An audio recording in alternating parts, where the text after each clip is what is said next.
নাম ডালিয়া। বয়স কত এখন? বয়স আমার 88-তে জন্ম হয়েছে, খাটের উপরে বর্ষাকালে। ওকে, ঠিক আছে। ওকে, সো আপনি ওইভাবে আপনার হিসাব যাদের করা তারা করে নেবে। আচ্ছা, তো আমরা শুরু করি। আপনি একটু বলেন আপনার জন্ম জেলা কোনটা? আমার জন্ম জেলা ফরিদপুর। ফরিদপুরে, বর্তমানে থাকছেন ঢাকাতে নাকি? থানা শিবচর, জেলা মাদারীপুর। আচ্ছা, ইন্টারটেল লাগবে না আমার। আপনি বর্তমানে থাকছেন কোথায়? বর্তমান থাকছি জায়গাটার নাম বলতে চাচ্ছেন? ঢাকাতে থাকছেন কি? হ্যাঁ, ঢাকাতেই থাকছেন। ঠিক আছে, তো শুরু করছি আমরা। একেবারে ছোটবেলা থেকে যেখান থেকে বলার আছে ব্যাকগ্রাউন্ড আমি একটু শুনতে চাই, আপনি ধারাবাহিকভাবে বলুন প্লিজ।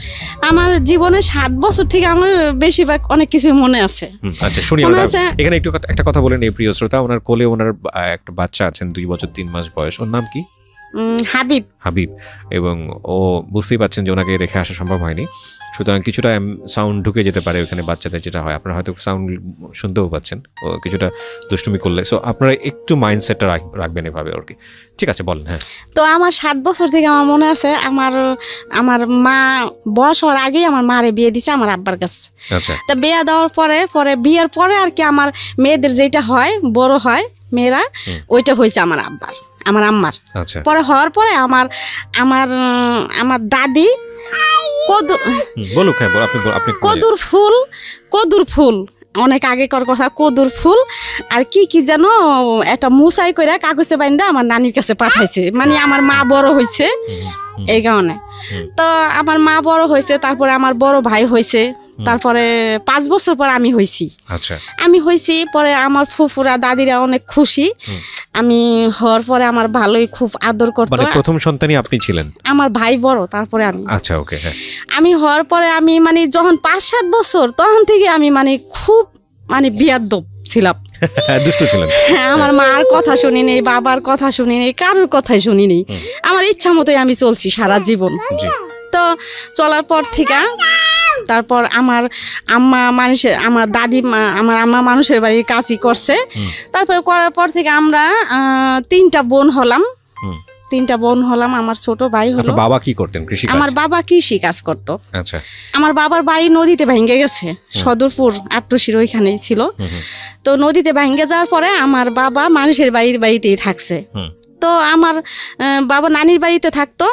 এর মধ্যে আমার বাবার ফুফুরা খুব বড় লোক। আচ্ছা, আমার বাবার ফুফুর কেমনে দিন সন্ধান পাইছে, তো আমার দাদি বলতেছে, আমার বাবার ফুফু আমার দাদি বলতেছে, রাজ্জাক তুই কষ্ট করবি কেন, পোলাপান নিয়ে টিয়ে আমার বাড়িতে আয়, কাম কাজ করবি, তোর বউ কাম কাজ করবো, তোরা খাবি টাবি।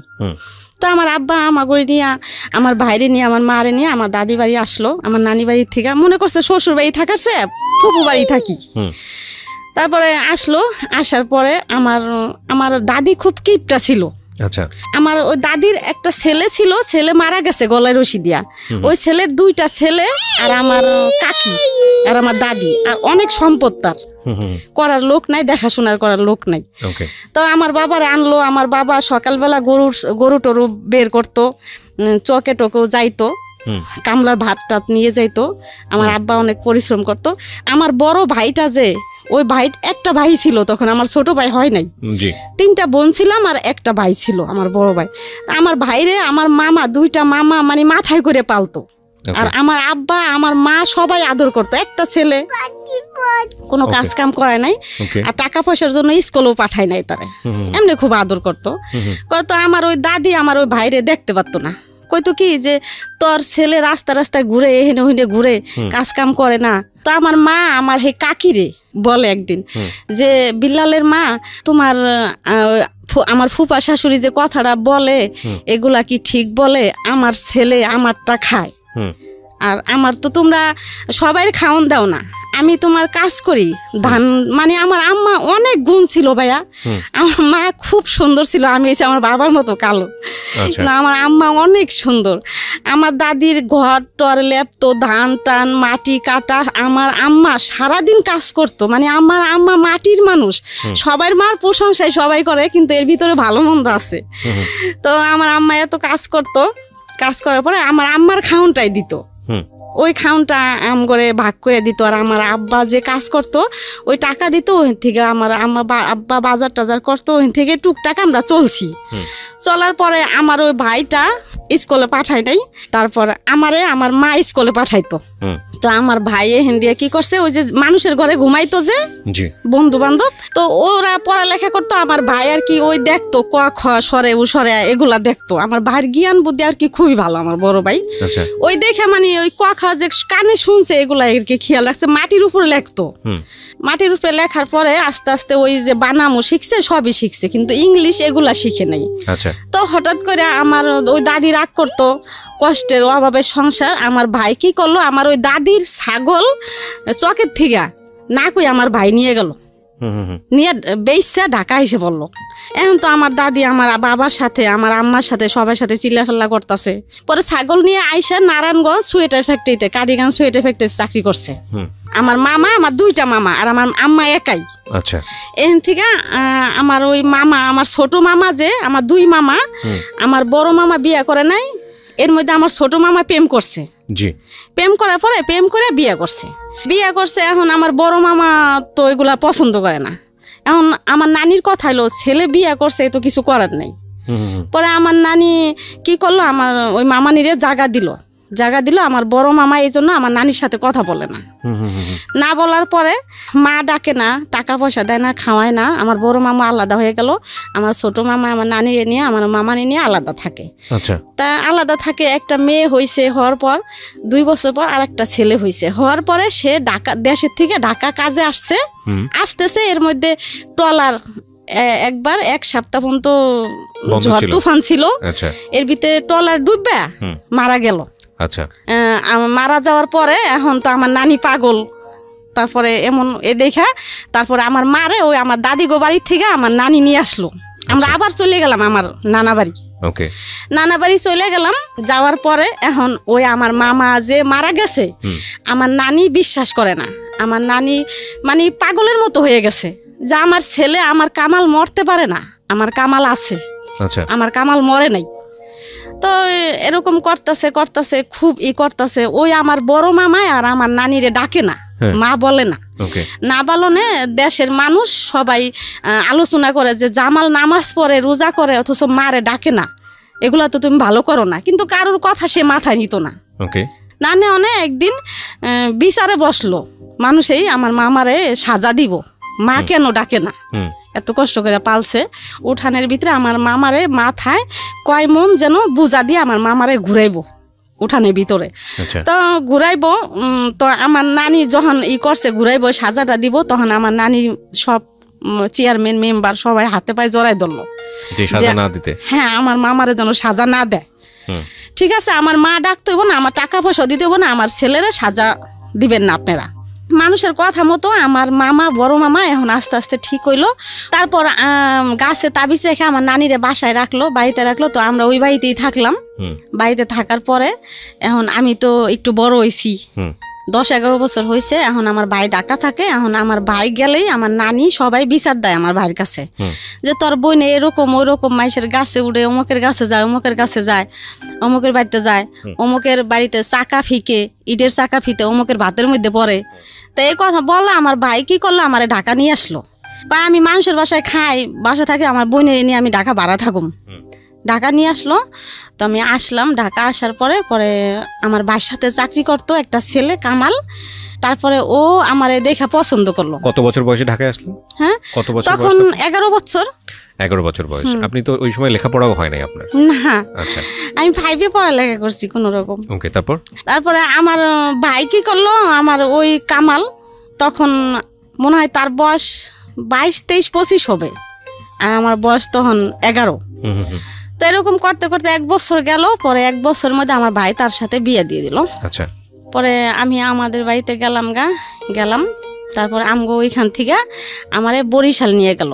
ওকে, আমার ছোট বোন, আমি আর আমার মামা শ্বশুর, আমার চাচতো ভাসুর আর ওই কামাল আমার হাজবেন্ড। বরিশাল গেলাম। বরিশাল যাইতে লঞ্চ পাইনি, ছোট বরিশাল থেকে আবার লঞ্চে যাইতে হয় ওদের বাড়িতে। আচ্ছা, পরে লঞ্চ পাই নেই। পরে ওইখানে থাকলাম রাত্রে, সকালবেলা লঞ্চ পামো। এখন পুলিশে ধরলো সবাইরে।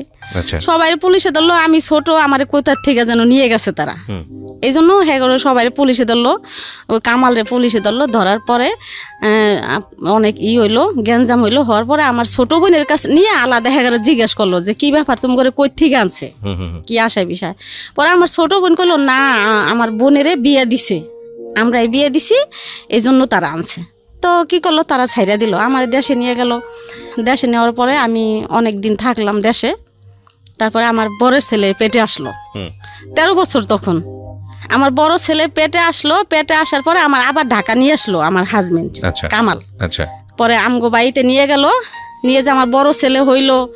হওয়ার পরে কি করলো, ওই কামাল সুয়েটা ফ্যাক্টরিতে চাকরি করতেই থাকলো।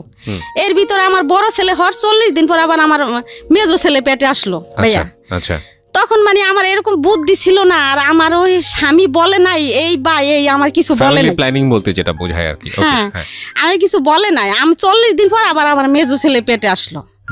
মেজো ছেলে পেটে আসলো, এখন তো আমার অবস্থা খারাপ। আপনার বয়স তখন কত? 14 বছর। 14 বছর বয়স, একটা বাচ্চা আছে অলরেডি? 14 বছর হয় নাই। আচ্ছা পরে আমারে কি করলো, আবার বরিশাল নিয়ে গেল। নিয়ে গেল মধ্যে আমার মেজো ছেলে হইলো। এর মধ্যে আমার ভাসুরের আবার বিয়ে করাই নাই। আমার ভাসুরের বিয়ে করাইছে, বউ সুন্দরী, আবার টাকা পয়সাও আনছে। আর ও কামাল, আমার হাজবেন্ডের নাম কামাল, ও তো বিয়ে করছে, টাকা পয়সাও নেয় নাই, আবার বউ সুন্দর না। এই আবার ও মানে আলোচনা শুরু করলো বাড়ির ভিতরে, মানে আপনাকে নিয়ে আলোচনা হলো। হ্যাঁ, আমার শ্বশুর শাশুড়ি সবাই এই আলোচনা করলো। এর মধ্যে আর কি এখন মানে সংসারে অশান্তি ফিরা। আমার এই যে আমার বাচ্চারে ভাত বাইরে খাইতে দেয় না, আমার খুব মানে কষ্ট। আমি ছোট মানুষ, আমার মানে চারিদিক দিয়ে মানে এখন আমার খুবই অত্যাচার। আমি কাপড় তুপুর নদীতে ধুইতে আইতাম, ওই ছুতা দিয়ে আমি ঢাকা এসে পড়তাম। আচ্ছা, একা লঞ্চে আইসে পড়তাম। আবার আমার ভাই দিয়ে আসতো, আবার আমি আইসে পড়তাম। আচ্ছা, ওই যে আমার কেউ ভালোবাসে না বাড়ির, আবার আইসে পড়তাম। ওকে, যে বাসায় ছিল পলাইয়া চিটাগাং চলে গেছে। আচ্ছা, আমার রাইখা চিটাগাং আমার ভাসুর থাকে, ওইখানে চলে গেছে। ওই ভাসুরের কাছে গেল। এখন আমার উপায় কি? আমার মা বাপ, আমার ভাই, এখন আমার কেউ আমার এই করতেছে না। আমার মা বলতেছে সজীব সাগরে ও দাদা দাদির কাছে রেখে আসতে, মানে আপনার 2 ছেলেকে। হ্যাঁ, আচ্ছা। এখন আমি বলতাছি না, আমার সজীব সাগরে আমি রাইখে আসুম না, আমি মরলে আমার সজীব সাগরে নিয়েই মরমু। পরে আমার মা বাবা আমার রাখবো না রাখনে আমি আসলাম ঢাকা আসা দেখলাম কি আমার ঘরে তালা মারা দেখে এখন আমি কই যাই, আমার ভাই নতুন বিয়ে করছে বাসায়, ওই বাসায় গেছি সজীব সাগরে নিয়া। পরে ওই বাসায় গেছি মতো, আমার ভাবি নতুন বিয়ে করছে আমার ভাই, তখন 1 বছর হয়েছে। আমার ভাই কি করলো, ওই ব্যাগ টক শুদ্ধ আমার রাস্তায় নামাই দিল, যে আমি কিছু জানি না। বিয়ে কিন্তু তারাই দিছে, কয় আমি কিছু জানি না। এখন আমি কি করি? পরে ওই কামাল যে সুয়েটার ফ্যাক্টরিতে চাকরি করতো, তার বন্ধু বান্ধব মেসে থাকতো, ওই মেসে আমি মনির ভাই ওদের বাড়িতে বাসায় গেলাম। আচ্ছা, যাই বললাম যে ভাই এরকম আপনার কামাল ভাই তো গেছে গা, এখন দেখেন অগো 2 জনের আমি কই যাবো, ভাই তো এরকম আমার বাসা থেকে বের করে দিছে, আমি কি করবো এখন? পরে ওরা আমার সন্ধ্যায় গেছে ওই দিন, আর কি করলো, আমার করলো আসেন ভাবি আমার বাসায় আসেন।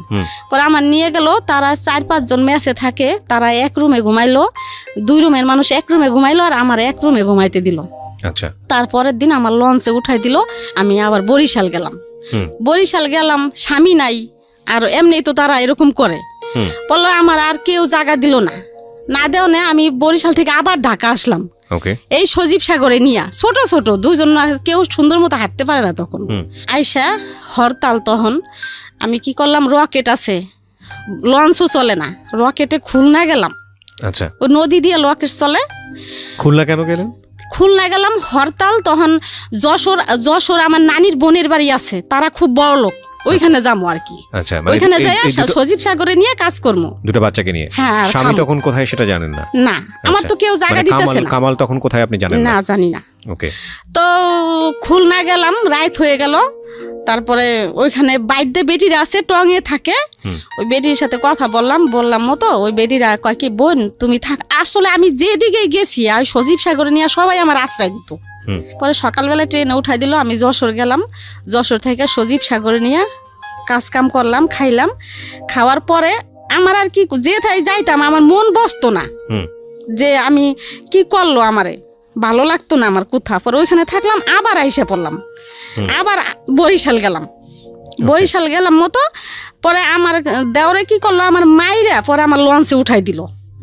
আমার লঞ্চে উঠাই দিল, আমি কি করলাম, লঞ্চের থেকে আবার আমার চাচি শাশুড়িরা আছে, চাচতো দেওররা আছে, তারা আর কি আমার বুদ্ধি দিত যে ডালিয়া এইরকম এরকম ভাবে চলবি, তুই যাবি না, কে যাবি, তুই বুঝা খাবি, তোর তো কোনো দোষ না, তুই ছোট মানুষ, তোর এরকম করবো কে, তোর তো হেরা দেখেই আনছে।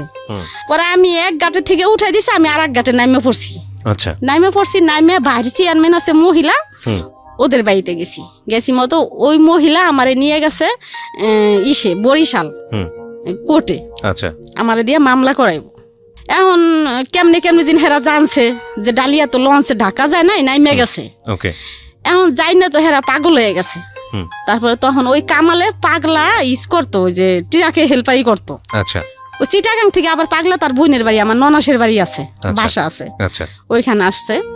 তাই ওর আব্বুরে লোকে দিয়া ফোন দিল যে এরকম এরকম এখন বুড়া কালে কি আমরা জেল খাটমু তোর লিগা, তোর বউ এরকম এরকম কোর্টে গেছে, মামলা করবো, এখন তোর বউ তুই বিয়া করছো, যেমনি হোক তোর বউ নিয়ে যা। পরে কামাল কি করলো, দেশে গেল, দেশে যাই আমারে নিয়ে আসলো। আচ্ছা, পাগলা নিয়ে আসলো। আমার নন্দেরা উপরে ঘর ভাড়া থাকে, আমার নিচে মাটি ভিজা ময়লা, ওর ভিতরে একটা ছনের একটা ঘরে আমার ভাড়া দিল। আচ্ছা, ভাড়া দিল, মাটিতে ঘুমাই সজীব সাগরে নিয়া। ও চিটাগাং এখানে ওখানে যায়, হেল্পারি করে, 4-5 দিন পর পর আসে। তা আমারে বাজারের টাকা দিয়ে যেত না, কোনো রকম আর কি দিয়ে যেত। তা ও একদিন টাকা না দিয়ে জায়গা, পরে আমি সজীব রে কই কি তোর আব্বুর লগে যা, যাই টাকা নিয়ে বাজার আনতে ক, দিয়ে যাইতে ক। এ কইলাম দেখা আমারে ঘরের ভিতরে নিয়ে ভাইয়া আমারে অনেক মারলো। তখন আমার সাহায্য ছেলেটা পেটে আমার অনেক মারলো, মাইরে আমি আমি আমি বেহুশ হয়ে গেলাম। ওই পর্যন্তই আমি জানি। তারপরে যখন আমি হুশ হইলাম, তখন পাশের ঘরে ছনির মা ছিল। ছনির মারে বললাম কি যে ভাবি আমি নিচে শোয়াকে, কি তোরে যে মাইরে টেরে গেল তুই জানোস না। পরে এই ওইলাম সজাগ হইলাম। হওয়ার পরে আবার সন্ধ্যার সময় দেখি কি এই কামালে আমার জন্য ওষুধ পাঠাইছে। ওই সজল ছেলে আমার, সজীব সাগরের পর সজল পেটে আসছে, ওই সজলরে নষ্ট করার জন্য ওষুধ পাঠাইছে, 2টা সিরাপ পাঠাইছে। না, দুলাল একটা নাম, একটা লোকের নাম দুলাল, ওই দুলালের কাছে। আচ্ছা, পরে পাঠাইছে। এখন আমি অনেক খুশি হয়েছি ভাইয়া ওষুধ 2টা দেখা। আমি মনে করছি আমার মারছে, এই জন্য বুঝে আমার ওষুধ 2টা কিনে দিছে, খুশি হয়েছি। এখন একজনের কাছে নিয়ে গেছি, কয় কি ভাবি এগুলা তো ওই যে বাচ্চা নষ্ট করার ওষুধ। পরে তারপর আমি খাইছি ভাইয়া, কি লিগা খাইছি যে আমার বাচ্চা তো দরকার নাই। আচ্ছা, এত কষ্ট আমি কেন বাচ্চা নিব, আর আমি কেমন যেন ছিলাম ভাই, আমি বুঝি নাই এগুলা। আচ্ছা, ঠিক আছে। আমার ওই সজলটা আমি ওষুধ খাইছি, তারপরও আমার সজলটা নষ্ট হয় নাই। না হওয়ার পরে এমনি আস্তে আস্তে আস্তে আস্তে আমার সজলটা কি করলো হইলো। তখন ওর আব্বু আর কি আস্তে আস্তে একটু ভালো হইতাছে। এখন আর কি ওই ট্রাকে যায় না, ডিউটিতে যায় না, এখন আর কি রিক্সা নিছে। পাগলার থেকে যাত্রাবাড়ি আসতো রিক্সা চালাইতে। তার ওই দুলাল ভাই ওরা সবাই রিক্সা চালাইতে আসছে। পরে একদিন ওই রিক্সা কি করছে, এক লোকের রিক্সায় উঠছে চোর। লোকটা বলতাছে কি ভাই আপনি যে আমার একটা তার কিনে এনে দিবেন, রশি। আচ্ছা, ঠিক আছে। তো সামহাও রিক্সাটা কি চুরি করছে? হ্যাঁ হ্যাঁ।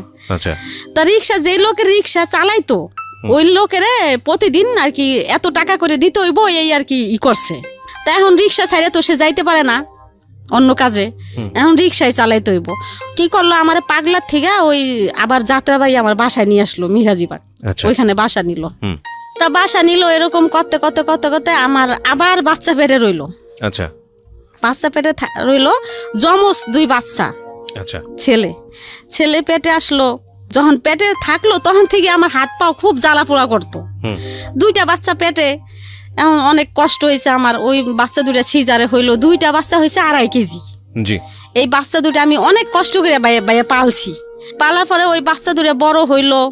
তারপরে আস্তে আস্তে আর কি একটু কামাল একটু ভালোর দিকে আইতাছে। 3 বাচ্চা তখন আপনার? 5টা, সজীব সাগর সজল আর সাজ্জাদ শাহাদাতে জমজ।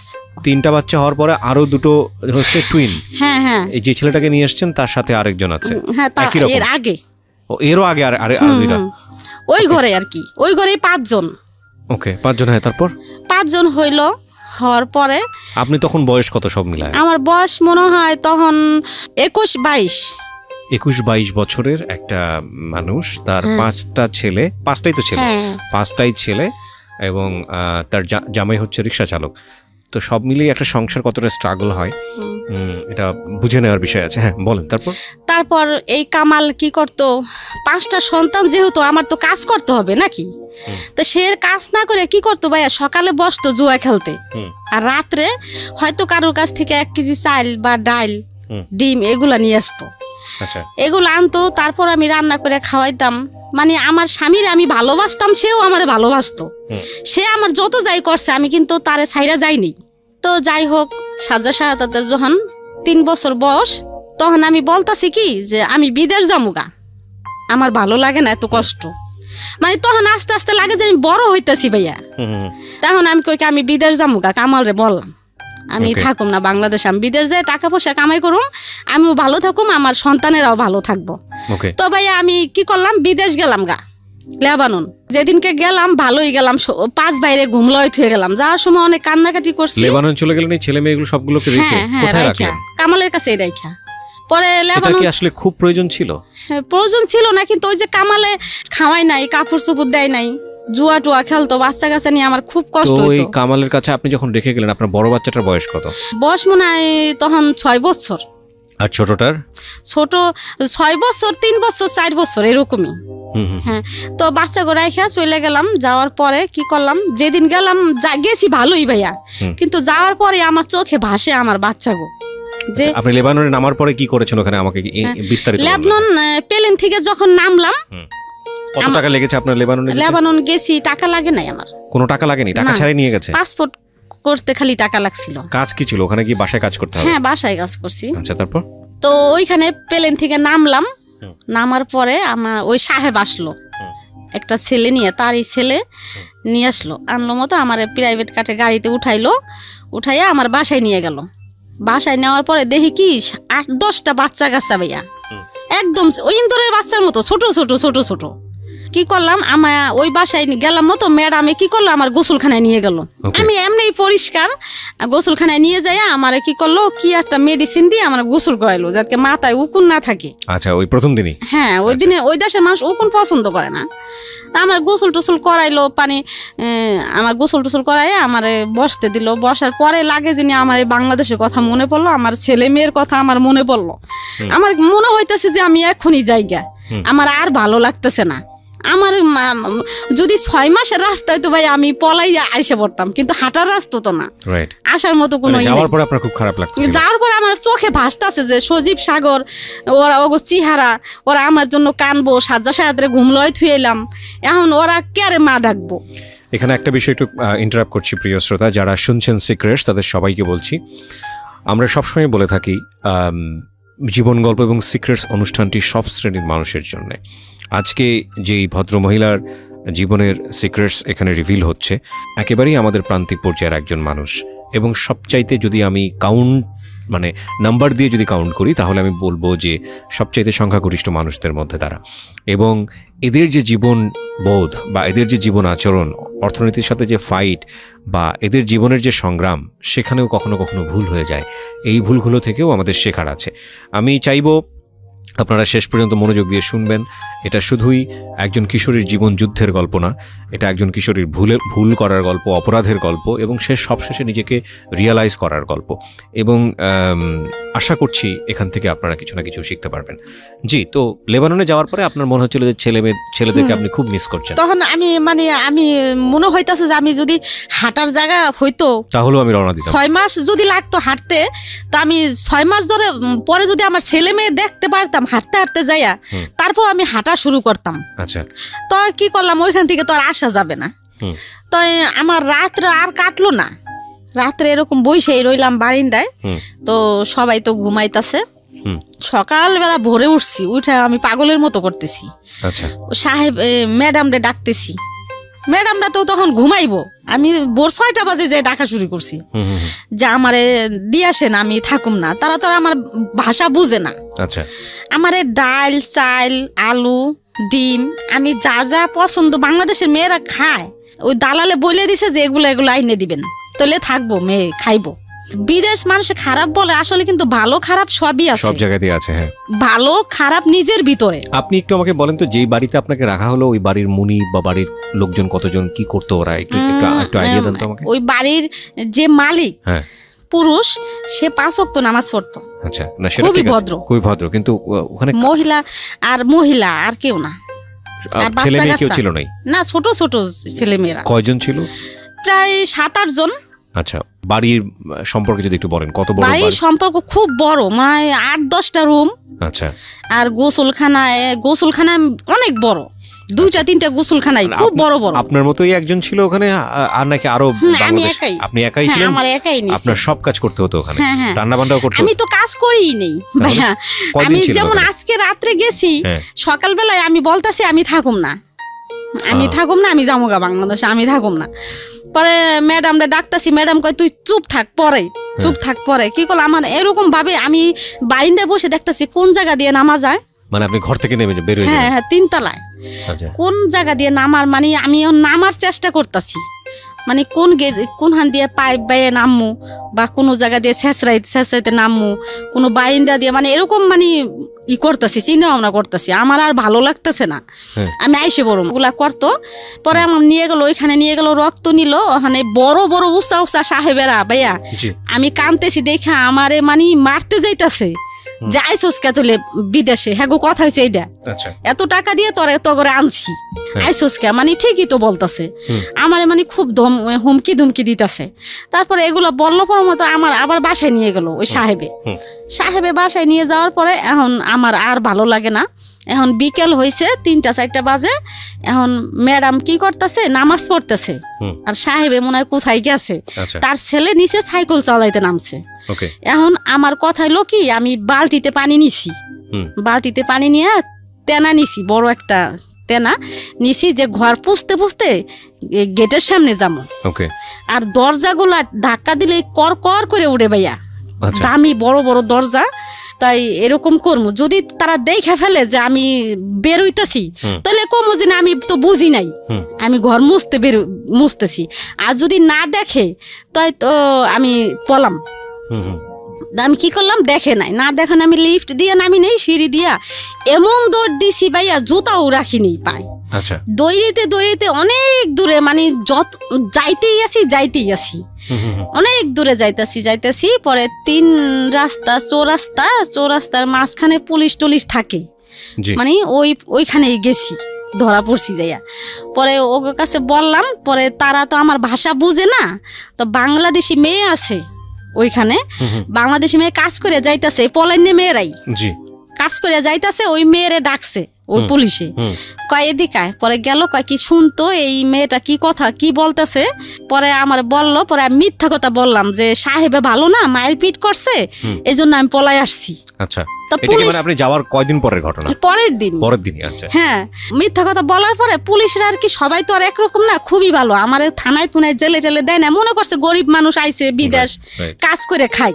পরে ফ্রি হিসাবে আমারে ওই মেয়েটার সাথে দিয়ে দিল পুলিশে, কয় কি তুমি এই সাথে যাও, তারা পুলিশরা। পরে ওই মেয়েটা আমার নিয়ে গেল, যেদিকে নিয়ে গেছে ওইখানে এরকম হাজার হাজার মেয়েরা, ওই এলাকায় ভাইয়া যত লেবাননের পলানো মেয়েরা আছে, ছাবরা ওই জায়গার নাম, ওই ছাবরা যায়, পলায়া মেয়েরা ওই ছাবরা যায়, এলাকার নাম ছাবরা।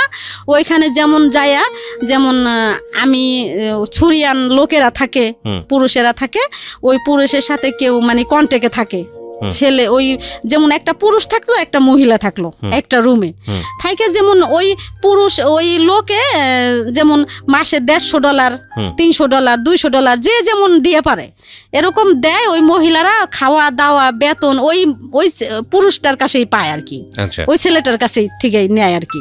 আবার বাইরেও কাজ করে, ওই লোকটা তো দেয় আবার বাইরেও কাজ করে, ছুড়া কাজ। এরকম মহিলারা আছে। আচ্ছা, কিছু মহিলারা আছে ভাইয়া যে ভালো কাজ করতেছে, সৎ কাজ করতেছে, 5 ওয়াক্ত নামাজ পড়তেছে, তারা 70-80 হাজার টাকা 50,000 টাকা এমন ইনকাম করতেছে। কিভাবে? ছুটা কাম, যেতে এই বাসায় 3 ঘন্টা 1 ঘন্টায় 7 টাকা ভাইয়া, 1 টাকায় 70 টাকা। ওকে, তাই এমন যদি 5-7 ঘন্টা বা 8-10 ঘন্টা করে তাহলে অনেক টাকা না মাসে। এরকম অনেক মেয়েরা এরকমও করে যারা ভালো। আচ্ছা, আর যেই করে এগুলো দেশে পাঠায় দেয়। হ্যাঁ, এখানে কি আপনি যেগুলো কন্টাক্টে থাকার কথা বলছেন, এখানে কি বাংলাদেশি মেয়েরাও আছে এরকম? হ্যাঁ হ্যাঁ হ্যাঁ। ওকে, এটা আপনি নিজের চোখে দেখেছেন? হ্যাঁ হ্যাঁ। আমি কিন্তু এখানে একটা কথা বলি, এটা ওনার বক্তব্য, আমরা রেডিওতে এটাকে স্বতঃসিদ্ধ করছি না, এটা উনি যেটা বলছে সেটাকে বিশ্বাস অবিশ্বাস একান্ত আপনাদের বিষয়। হ্যাঁ, তারপর ওই যে আমি যে এখানে গেছি আর কি, মেয়েটা আমার যে এখানে নিয়ে গেল, ওইখানে ছাপড়ার কথা বলছেন আপনি? হ্যাঁ, ছাপড়ার কথা বলতেছি। এটা তো ওই কিছু কিছু মহিলারা বহিদেও কাজ করে, কিছু কিছু মহিলারা অবহিদেও কাজ করে। তাই যারা বহিদ কাজ করে তারা তো মাসে 1.5 লাখ 2 লাখ ইনকাম করে, আর যারা ভালো কাজ করে হেরাও 70-80 হাজার 1 লাখ টাকা কাম করে ভাইয়া। 3টা মেয়ের কাছে যে পড়লাম, 3টা মেয়ে, একটা অফিসে চাকরি করে, অফিসে চাটা এগিয়ে দেয়, অফিস ঝাড়ু টাড়ু দেয়, এই। আর একটা মেয়ে কি করে, আরেকটা মেয়ে বয়স 17-18 বছর। তো ওই মেয়েটা কি করে, খুব চালু, এই বাসায় কাজ করে, ওই বাসায় কাজ করে, ওই বাসায় কাজ করে, অনেক কাজ করে, প্রায় মাসে 1.5 লাখ টাকা মনে হয় কামাই করে ভাইয়া। 1.5 লাখ টাকা যে কাজ করে, মেয়েটা মানে ভালো, আমি দেখছি বিদায় কিন্তু আমি বলতেছি ভালো। আর যারা না দেখছে তারা বলে যে হয়তো এই মেয়েটা খারাপ কিছু করে আনছে। ঠিক আছে, সমস্যা নেই। হ্যাঁ, তো আপনি 3টা মেয়ের কাছে পড়লেন মানে কি আপনার তো টার্গেট ছিল বাংলাদেশে চলে আসা, কিন্তু আপনি ওদের কাছে পড়লেন মানে? ওদের কাছে গেলাম, ওই যে ওই মেয়েটারে দিয়ে আমার পাঠাইলো পুলিশেরা। আচ্ছা আচ্ছা। এখন তো আর বাংলাদেশে আসার কোনো ই নাই, পুলিশেও ধরতাছে না, এখন কি করা আছে? ওদের কাছে থাকতে হবে আপনাকে? ওদের কাছে থাকলাম। ওরা থাকতো কি একটা জায়গায় থাকতো? হ্যাঁ, একটা রুমে থাকতো। এক রুমেই থেকে বিভিন্ন রকমের কাজকর্ম করতো। হ্যাঁ, বিভিন্ন রকমের কাজ করতো। তো আপনার সেদিক থেকে তো ওই বাড়িটাই ভালো ছিল, ওই বাড়িতে থাকলেই তো ভালো ছিল। কিন্তু ভালো ছিল, কিন্তু ওটা আটকাতো সবকিছু আটকা আমার ভালো লাগে না। ওই যে আমি তো বাংলাদেশে আসার জন্য পলাইছি, আসতে তো পারলাম না। রাইট, আমি এখানে একটু ইন্টারাপ্ট করছি, মাফ করবেন। এটা শুধু ওনার কথা না, এটা লেবাননের চিত্র না, বাংলাদেশের অনেক বাড়ির চিত্র এটা।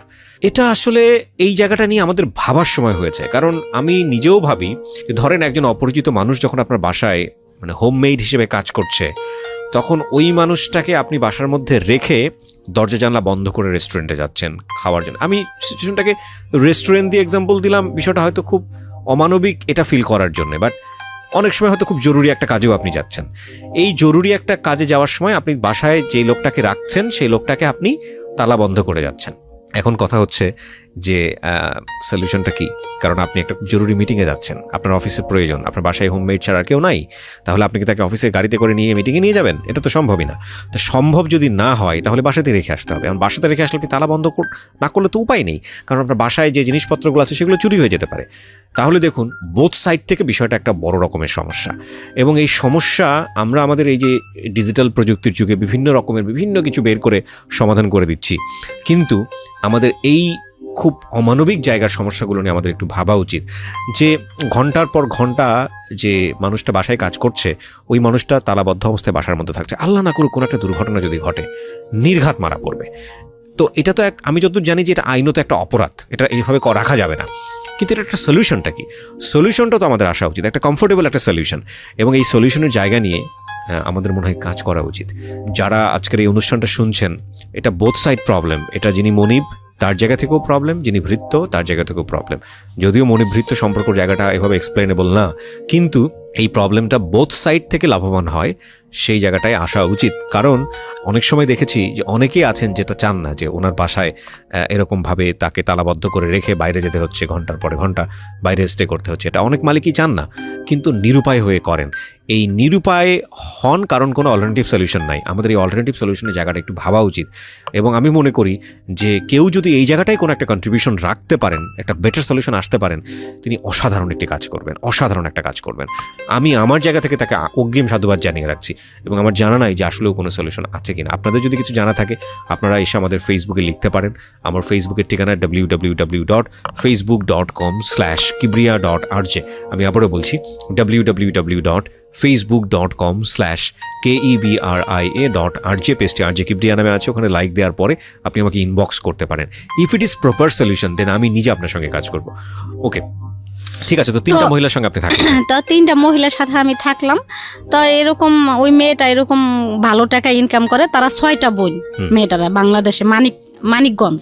আচ্ছা। ওই যে চালু ম্যাডামেরা তার ভাষা বুঝতে পারে, এই জন্য তার মার্কেট অনেক। মানে ম্যাডাম গো যেখানে যায় ওইখানে এসে চলে, ভাষার কারণে আলটিমেটলি খুবই মানে ভালো, মেয়েটা খারাপ কিছু না। তো এরকম করতে করতে অনেক মেয়েরা বড় লোকই হয়েছে। তারপরে ওইখানে ওই মেয়েটাই আমার একটা গার্মেন্টসে একটা কাজ ঠিক করে দিছে। গার্মেন্টসের কাজ কি, যেমন বালিশের কাবার, সুপার কাবার, একটা গার্মেন্টসের মতো। ওইখানে আমি যাইতাম আসতাম, প্রতিদিন 15 টাকা পাইতাম। তা 15 টাকা করে দিলে ওই 15 টাকা থেকে আমি 5-7 টাকা প্রায় কথাই বলেই শেষ করতাম। আচ্ছা, কথা বলতাম, সজীব সাগর ওরা কেমন আছে, ওই কামালের কাছে ফোন দিতাম। ওই যতক্ষণ আমি কাজে থাকতাম এতক্ষণই ওই কাজে থেকে আইসেই ওই ফ্যাক্সে ঢুকতাম। ফ্যাক্সে যে কানতাম, এত কানতাম ভাইয়া, ওই লোকের আমার বলতো উপরে যাইতে লিগা, ছাদের উপরে যে কথা বলতে কইতো, মানে ওই বাড়িতে কথা ফোন করে কানতাম। হ্যাঁ, ওই যে কথা বললে কানতাম, ওই কামালের কাছে বাচ্চা জন্য কানতাম, বোনের কাছে ফোন দিতাম। বাচ্চারা ছিল ওই সময় কার কাছে? ওই কামালের কাছেই ছিল। তো কিভাবে বাচ্চা দেখতো? ছেলে মানুষ রান্না বান্না করে থুইয়া সে কোথাও যাইতো টাইতো। আর ওরা কি সারাদিন বাড়ির মধ্যে? হ্যাঁ, ওরাই খাওয়া দাওয়া করতো। ও মাই গড। ঢাকাতে থাকতো তখন ওরা? ঢাকাতে থাকতো নাকি? হ্যাঁ, ঢাকাতেই। চিন্তা করে দেখেন অবস্থা। তো তারপর কি করতাম, এরকম ফোন করতাম, অনেক ফোন করতাম, করতে করতে করতে করতে তো একদিন কামালে ফোন দিছি, তখন আমার বিদেশ যাওয়ার 1 মাস বয়স। যে বলতেছি কি আপনি কই? কয় আমি ফরিদপুর যাইতেছি। আমি কই কে? কয় কি আমার বলে পেটে ব্যথা, আমার মা সুস্থ রেখে গেছিলাম আমি। আর আমার মা রাজি ছিল না আমি বিদেশ গেছি, আমার নানি আমার মা রাজি ছিল না। আর আমি বিদেশ যাওয়ার পরে আমার মায়ের সাথে রাগ খুব, আমার মায়ের সাথে ফোনে কথা বলিনি।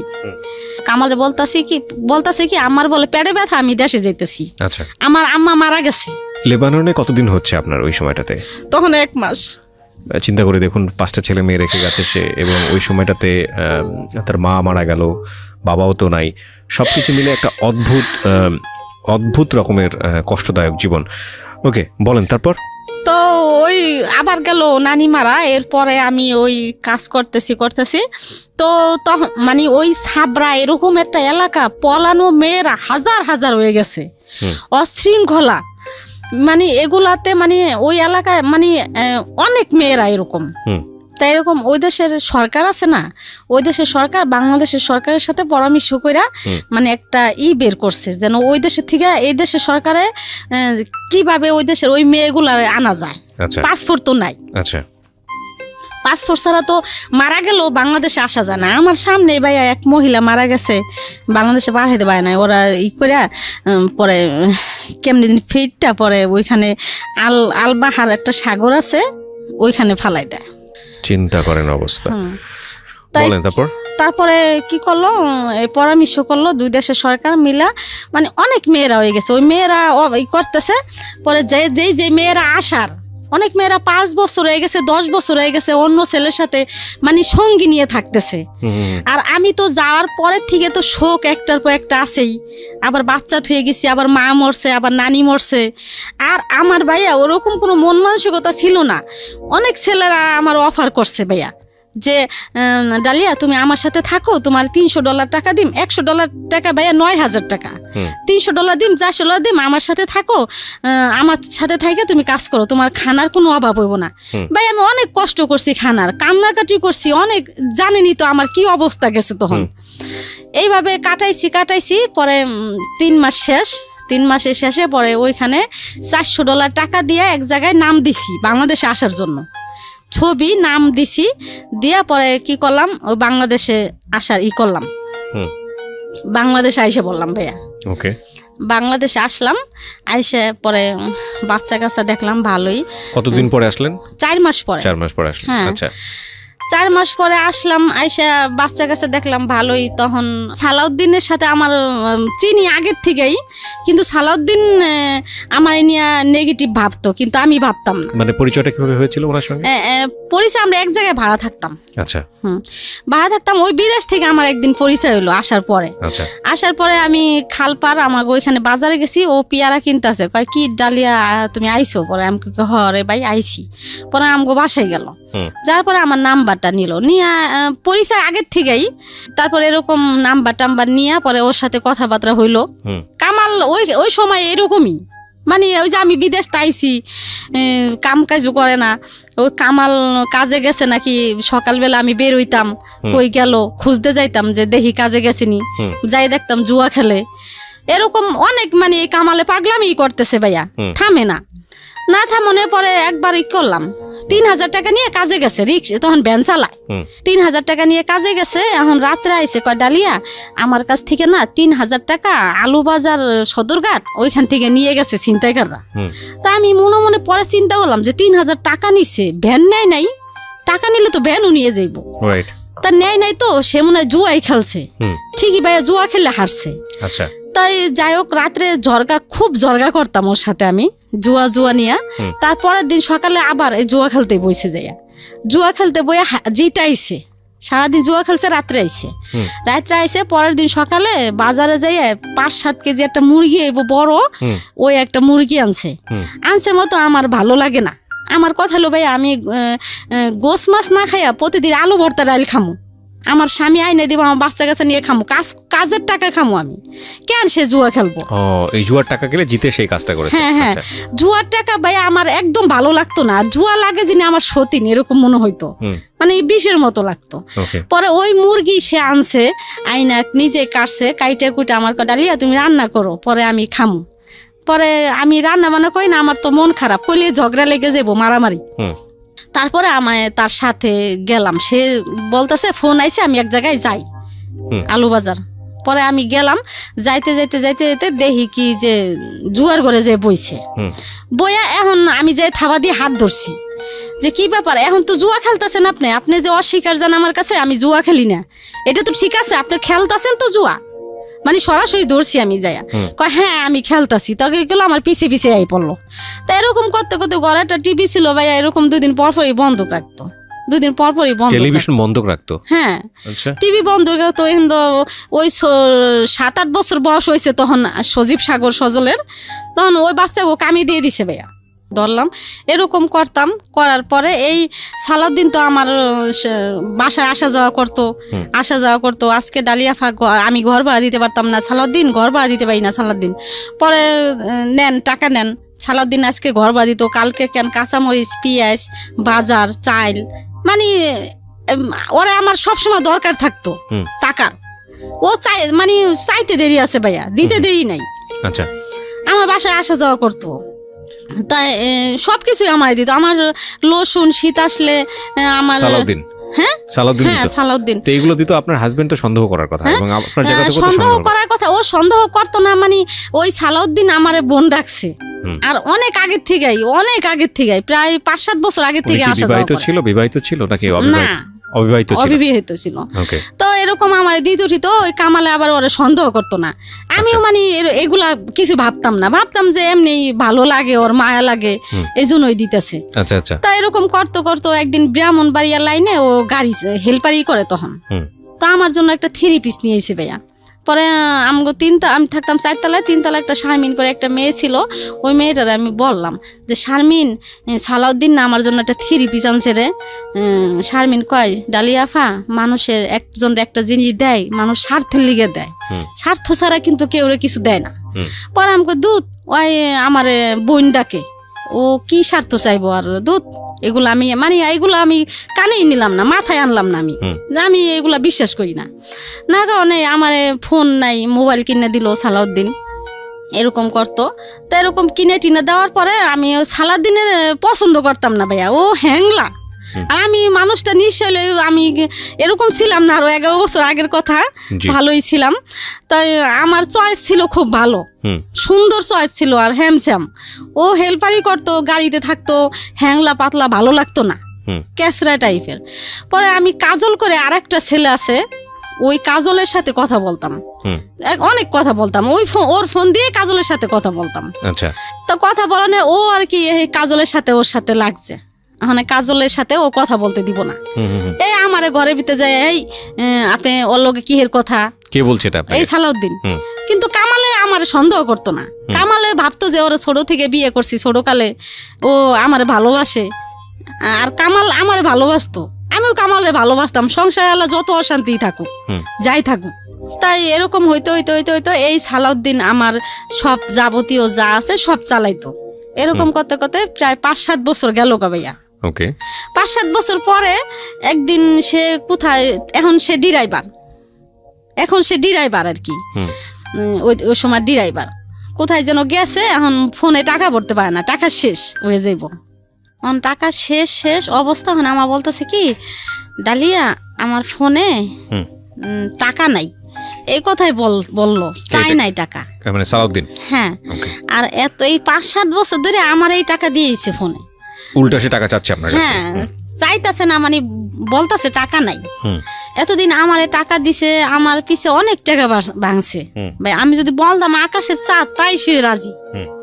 আর এখন দিয়ে আমারও অভাব ছিল, বলতে কি ছেলে মেয়ে ছোট ছোট ছিল, আর সে ছেলে মেয়ের প্রতি কোনো করে নাই, খেয়াল করে নাই। মানে আলটিমেটলি আপনি আপনার হাজবেন্ডের কাছ থেকে যেটা প্রত্যাশা করছেন সেটা আপনি পাননি, যে কারণেই আপনার সালাউদ্দিনের প্রতি একটু হলেও অন্যরকম একটা কনসেন্ট্রেশন গ্রো করেছে। টাকা পয়সা সব কিছুই। তারপর এই সালাউদ্দিন বলতাছে আমার মোবাইলে, তখন পর্যন্ত আপনাদের সম্পর্কটা ভাই বোনের সম্পর্ক। হ্যাঁ, ওকে। তারপর কিন্তু সালাউদ্দিন মানে ও আস্তে আস্তে আইতাছি আর কি। আচ্ছা, আস্তে আস্তে আর কি খারাপ দিকে আইতেছি আর কি। আমি এখন ওই যে টাকা দিলাম বলতেছে যে, তখন থেকে আস্তে আস্তে তখন থেকে ওর প্রতি আমি দুর্বল হয়ে গেলাম। তাই বলতেছে টাকা নাই আমার মোবাইলে, ডালিয়া টাকা তো ভরতে পারতেছি না, কেমনে কথা কম। তা আমি আবারও ডাক্তার দোকানে গেলাম, ডাক্তার দোকানে যাই পরে 50টা টাকা দিলাম। এই প্রথম টাকা পেয়ে শীতের দিন ও নাচানাচি শুরু করছে গাড়িতে, যে এত বছর পরে আমি আজকে আমার ভালোবাসা সার্থক হইল। এত বছর ডালিয়া আমার সাথে ভালোভাবে একটু কথাও কয় নাই, আজকে আস্তে আস্তে এখন ডালিয়া আজকে আমার মোবাইলে টাকাও দিল বলতেছে আর কি।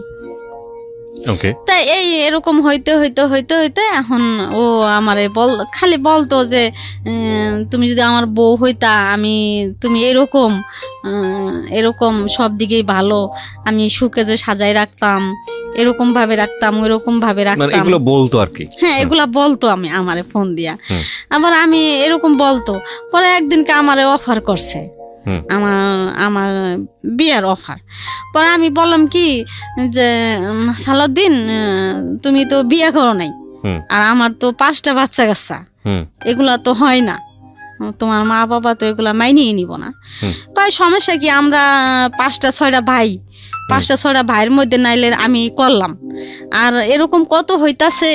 তো এগুলা বলার পরে তখনও মানে আমি এতই না। তারপর আস্তে আস্তে কি করলাম, আমি রাজি হয়ে গেলাম যে আচ্ছা ঠিক আছে সালাউদ্দিন, আমি যামুগা তোমার সাথে, আমার আর ভালো লাগে না। এত বছর ধরে আমি এত কষ্ট করলাম। আর কামাল রে আমি সব সময় একটা কথাই বলতাম যে, দেখেন আপনি এমন করেন, আমি রাগও করি না, আমি রাগ করে কোথাও যাইও না, পোলাপান থুয়া। অন্য সমস্ত মায়েরা হইলে রাগ করে যাইতো গা, হ্যান তেন, আমি মারেন কাটেন বকাবকি বাজার দেন না দেন, আমি কোথাও যাই না, আমি একদিন যামু। মানে এটা আমার মুখের বুলি ছিল। আমি যে সালাউদ্দিনের সাথে যামু তা না, আমি বলতাম যে আমার এত কষ্ট ভালো লাগে না, একদিন চলে যাবো, আমি একদিন যেদিন যাব তোমার কাছ থেকে ওই দিনকে আর কোনোদিন আমি ফিরাবো না। এগুলো সবসময় আমি কামালে বলতাম। কিন্তু কামাল কোন রকমই মানে বুঝতো না, ভালোবাসতো আমারে ভাইয়া, কিন্তু বুঝতো না বুঝনে আমি কি করলাম, ওই সালাউদ্দিনের সাথে একদিন চলেই গেলাম। আচ্ছা, সালাউদ্দিনের সাথে গেলাম কিভাবে, সজীব সাগর সজল তো মোটামুটি ভালোই বড়, তো সাজ্জা ছোট, তখন 4 বছর, জমক ছেলে 2টা। আচ্ছা, ওই সাজ্জা সাদারে সালাউদ্দিন আমার যেখানে বাসা নিতে কইলো, ওই যে কেরানীগঞ্জ নদীর ওই পার, ওইখানেই ভর্তি করলাম সাজ্জা সাদারে মাদ্রাসায়। আচ্ছা, মাদ্রাসায় ভর্তি করে ওইখানেই বাসা নিলাম। তো আমি সালাউদ্দিনের সাথে চলে গেলাম। যাওয়ার পরে 2 দিন পর সালাউদ্দিন আর আমি কোর্টে গেলাম, যাইয়া কাবিন করলাম। আচ্ছা, 2 লাখ টাকা কাবিন করলাম। এর আগে কামাল রে আমি বাচ্চা কাচ্চা কোথায় তখন? 3 ছেলে কামালের কাছে, আর 2 ছেলে আমি ওই মাদ্রাসায় ভর্তি করছি। আচ্ছা, তার মানে বাচ্চা কাচ্চা সব কামালের জিম্মাতেই আছে। আর 2 ছেলে আমার রাখছি যে আমি যেন ওগো দেখতে পারি। পরে ডিভোর্স দিছি আরো আগেই, কিন্তু কামালের সাথে ওই যে আমার ঝগড়াঝাটি, এই জন্য কামালের সাথে আমার ভালো একটা সম্পর্ক। ডিভোর্স আগে কিভাবে দিয়েছেন? ডিভোর্স ওই কামাল রে সালাউদ্দিনের কাছ থেকে যাওয়ার আগে সালাউদ্দিনই আমারে দেওয়াইছে কামালের ডিভোর্স, যে তুমি কামালের ডিভোর্স দিয়ে দাও। পরে কি করলাম, আমি ডিভোর্স দিয়ে দিলাম কামালরে, দিয়া সালাউদ্দিন রে নিয়ে আমি কেরানীগঞ্জ ওদিকে বাসা নিলাম। নিয়া পরে 2 দিন পরে আমরা কি করলাম, কোর্টে যায় 2 লাখ টাকা কাবিন করলাম। 2 লাখ টাকা কাবিন করলাম। এরপরে কামালে তো আমি যেদিন গেছি ওই দিন থেকে যদি আইয়ে দেখছে আমি ঘরে নাই, এই পাগল, এই দিন ওই আর কি তার হুশ হইলো, কিন্তু এতদিন তার হুশ হয় নাই। সে ভাবে নাই যে আমি চলে যাম, আমি কামাল পাগলের মতো হয়ে গেছে। সালাউদ্দিন গো বাসায় নিচতলা, আমার গো বাসায় 5 তলা। সালাউদ্দিনের মা বাবা সবাই নিচতলায় থাকে। তাই যাওয়ার মধ্যে আমার বাসায় সালাউদ্দিনই যাইতো, কামাল জানে, আর তো কেউ যাইতো না। তাই ও সালাউদ্দিনের সাথে আমি কাবিন করলাম। তাই এই হিন্দি আর কি আমার খোঁজাখুঁজি করতেছে কামাল, যে কোথায় গেল, রাগ হয়ে হয়তো কারো বাসায় গেল নি না কি করলো, সে এখনো বুঝে নাই যে আমি সালাউদ্দিনের সাথে গেছি। তখন পর্যন্ত সে মানে বিশ্বাসই করতে পারছে না, বিশ্বাসই করতে পারতেছে না যে আমি সালাউদ্দিনের সাথে চলে যাবো। আর সালাউদ্দিন তো বাড়িতে, আমার ওই জায়গা থুয়ে সালাউদ্দিন বাড়িতে আশেপাশে ঘুরতো, যেন না বুঝতে পারে কেউ, কামালে যেন না বুঝতে পারে। তো তারপরের দিন কামাল সালাউদ্দিন রে এক গলির মধ্যে নিয়ে ওর পায়ে ফন্দ ধরছে সালাউদ্দিনের, যে সালাউদ্দিন ডালিয়া কই আছে তুই কইতে পারবি, তুই আমার বাসায় যাইতে আইতি, তোর সাথে পুনুর পুনুর করতো, সারাদিন কথাবার্তা কইতো, তুই কত ডালিয়া কই আছে। পরে সালাউদ্দিন কয় ভাই আমি তো জানি না ডালিয়া কই আছে। পরে এমন করতে করতে সে দেশের থেকে দেখেন কামাল এখন পাগল, দেশের থেকে ফকির আনছে, ফকির আইনে আমার আনবো আর কি তাবিজ কইরা, দেশের থেকে ভালো টাকা দিয়ে ফকির আনছে আইনা। এখন ফকিরে বলে দিছে যে ওদিকে আছে। পরে কি করলো কামালে, ওদিক থেকে আমার বাইর করলো। কোথায় ছিলেন? ওই কেরানীগঞ্জ, ওদিক থেকে কেমনে কেমনে খোঁজ নিয়ে আমার বাইর করলো। কেরানীগঞ্জে তখন আপনি এবং ততদিনে কি জানতে পারছে যে আপনি সালাউদ্দিনকে বিয়ে করে ফেলছেন? হ্যাঁ, পরে জানতে পারছে। না, কি বের করার আগে জানছে না বের করার পরে জানছে? বাইর করার আগেই জানছে। কেমনে? সালাউদ্দিনের সাথে আমি দেশে গেছি একবার, দেশে গেছি। এখন সালাউদ্দিন বলতেছে কি ডালি আমি তুমি বাসায় যাম, বাড়িতে আমার বোনের বাড়িতে গেছি। পরে হাসিনা আমার বোন মাদ্রাসা, এখন আমার বোনে বলতেছে কি মাদ্রাসার ভিতরে বাসা, কয় কি যে এক নিজের রক্তের আত্মীয় স্বজন ছাড়া আর কেউ নেওয়া যাইব না। পরে আমি কই কি না সালাউদ্দিনটা আনতে হইব, সালাউদ্দিনটা আমি আনবই, আর যদি না আনতে দেয় তাহলে আমি আর কোনোদিন আম না। তা আমার বোনেরা আবার আমার খুব ভালোবাসে, খুব। আমি আবার তেরা, এই জন্য আমার বোনেরা অনেক ভালোবাসে আমার। আমি খাই না খাই আমার বোনে করে। তারপরে আমার সালাউদ্দিন গেল দেশে, যাইয়া একদিন থাকলো, থাইকা তারপরের দিন আবার আইসে পড়লো, আমার নিয়ে ঢাকাইছে। ঢাকাইছে। এখন আমার বোনেরে ফোন দিছে কামালে, হাসিনা ডালিয়া কই গেল রে, কি আশায় বিষয়, ডালিয়া কি কারোর সাথে কথা টথা বলে, জানোস কয় কি ডালিয়া আফায় তো ওই যে সালাউদ্দিন কার নাম, হ্যাঁ লগে তো আইছিল আমার বাড়ি। তখনই মোটামুটি নিশ্চিত হয়ে গেছে যে আপনি সালাউদ্দিনের সাথে কাজটা করে ফেলছেন। সালাউদ্দিনের তো আইছে আমাকে বাসায় একদিন, আমরা আই করবো না, তারপর আইছে আয়া আফারে তো হে লগে করে নিয়ে গেছে। তখনই মানে বুঝতে পারছে যে সালাউদ্দিনের সাথে আমি গেছি। এই আর কি খুব মানে এলাকাটা সুদ্ধা গরম হয়ে গেল আর কি। আর সে বুঝতে পারে না যে আমি জামুগা এরকম কাজ করবো। তাই এরকম করতে করতে করতে করতে তারপরে কি করলো, এই যে সালাউদ্দিনের সাথে মানে আস্তে আস্তে আস্তে আস্তে বছর 1.5 বছর গেল, তারপরে এলাকা নীরব হয়ে গেল আস্তে আস্তে। তখন মানিকগঞ্জ থেকে তো আপনাকে খুঁজে বের করলো, তখন তারপরে কি হলো? খুঁজে বের করলে কি হয়েছে, বের করলে আমারে করে নাই, মানে রাখে নাই, বাইর করছে ঠিকই, কিন্তু আমার আপনার সঙ্গে কথোপকথন হলো না, আপনার সঙ্গে কথা হইছে, কিন্তু আমি বলছি আমি আর থাকুম না তোমার কাছে। আচ্ছা, তো বাচ্চা কাচ্চা? হ্যাঁ, তোমার কাছে থাকুম না, আমি তোর কাছে গেছি গা, আমি তো এতদিন এতটা বছর আমি সহ্য করছি, আমি তো আপনার কইছি যে আমি গেলে একদিনই যাবো, আপনি এত করছেন, তাহলে এখন কিল্লি গা এমন করতেছেন, আমি তো ওর লগে গেছি গা, সমস্যা কি? পরে এরকম করতে করতে পরে ঠিক আমি ওর কাছে থাকলামই না থাইকা সালাউদ্দিন আর আমি বাসা নিলাম, নিয়া থাকলাম। বাচ্চা কাচ্চার কথা তখন মনে পড়তো না? বাচ্চা কাচ্চা তো ওর কাছেই ছিল, মানে আপনার কামালের কাছেই ছিল। তখন মানে আবার ওই কামাল এলাকা ছেড়ে অন্য এলাকায় গেছে, চলে গেছে, অন্য এলাকায় গেছে গা। আমি আবার ওই কেরানীগঞ্জ থেকে ওই এলাকায় আইছি, এলাকায় আয়া বাসা নিছি। এখন আমার ছেলেরা, আমার বড় ছেলে, মেজো ছেলে, সেজো ছেলে এখন ওই কামালের কাছে যায় না, আমার কাছে থাকবো, ওর কাছে যায় না, ও বাপের কাছে যায় না। ওই যে বাপে কামে কাজে দিয়ে দিছে, এরকম করছে। এখন আমার ছেলেরা তো দেখছে কম বেশি আমার ব্যাপারটা, তো ছেলেরা আমার কাছে আইসে বললো আসছে মতো। আমার মেজো ছেলেরা একদিনকে, আমার মেজো ছেলেরা আবারও করা বেশি, তখন মনে হয় 10-11 বছর আমার মেজো ছেলের ভাত দিয়ে বলতাছি যে সাগর, আমি সালাউদ্দিনের লেগে গেছি তাই কি আমি কামাল রে ছাইড়া দিছি, আমি সালাউদ্দিনরেও ছাইড়া দিম। তো করে যদি সালাউদ্দিন না পছন্দ করে, আমি তো করে চাই, আমি সালাউদ্দিনেরও আমার দরকার নেই, আমি তগো নিয়ে থাকুম, আমি যাই করছি আমি তো বাই করে নিয়ে থাকুম, আমি তো করে হালাম না। সালাউদ্দিন যেদিন কইব যে ও করে ঘরে জায়গা দেশকে, আমি সালাউদ্দিনরে ছাইড়া দিম, আমি তো করে ছাড়ুম না। তাই কইয়া বুঝাই টুজাই আমার ছেলেরা সবই আমার কাছে থাকলো, থাইকে টাইকে ছেলেরাও কাজ কাম করে। সালাউদ্দিন কোনো রকম আর কি আসে, কোনো রকম কোনোদিন টাকা কিছু দেয়, কোনোদিন দেয় না, এই অবস্থায় মানে এখন মানে ওই যে বিয়ের আগ পর্যন্তই আমার ভালোবাসছে। এখন বিয়া করছে, একজনের কাছ থেকে আনছে, এখন মানে সে হাল ছাইড়ে দিতেছে আস্তে আস্তে, এখন আর তার দরকার নাই আমার। তো এরকমটা কোনো রকম দেয় আর কি, কোনো রকম কি মানে তার একটা আছে না যে আমি বিয়ে করছি, আমার এত টাকা দিতে হইব মাসে, আমি যেহেতু ওর একজনের কাছ থেকে আনছি, আমার এত টাকা দিতে হইব, আমার ওরে দিতেই হইব, এগুলা তার মানে মাথায় নাই। তার মাথায় যে আমি পারলে দিলাম, না পারলে না দিলাম, গেলে গেলাম, না গেলে না গেলাম, এই আর কি আমার কষ্ট। আমার সন্তান টন্তান নিয়ে আমি থাকতেছি 7-8 বছর গেল। যাওয়ার পরে আমি চিন্তা করলাম যে সালাউদ্দিন তো আমার পিছু ছাড়ে না, যেমনই হোক আমার পিছেই রয়েছে, আর আমি কামাল যেহেতু ছাইড়ে আইছি, তাই আমার একটা স্বামীর দরকার আছে, স্বামী থাকলে মানুষে কিন্তু একটা বাড়িতে গেলে ঘর ভাড়া দেয় না ভাইয়া স্বামী ছাড়া। আর আমার ছোট ছোট বাচ্চা কাছে না, পরে কি করলাম, এই চিন্তা ভাবনা করে আমি এই হাবিব রে নিলাম। এই হাবিব আমি উনিছি, আর আল্লাহ দিছে, দেওয়ার মালিক আল্লাহ।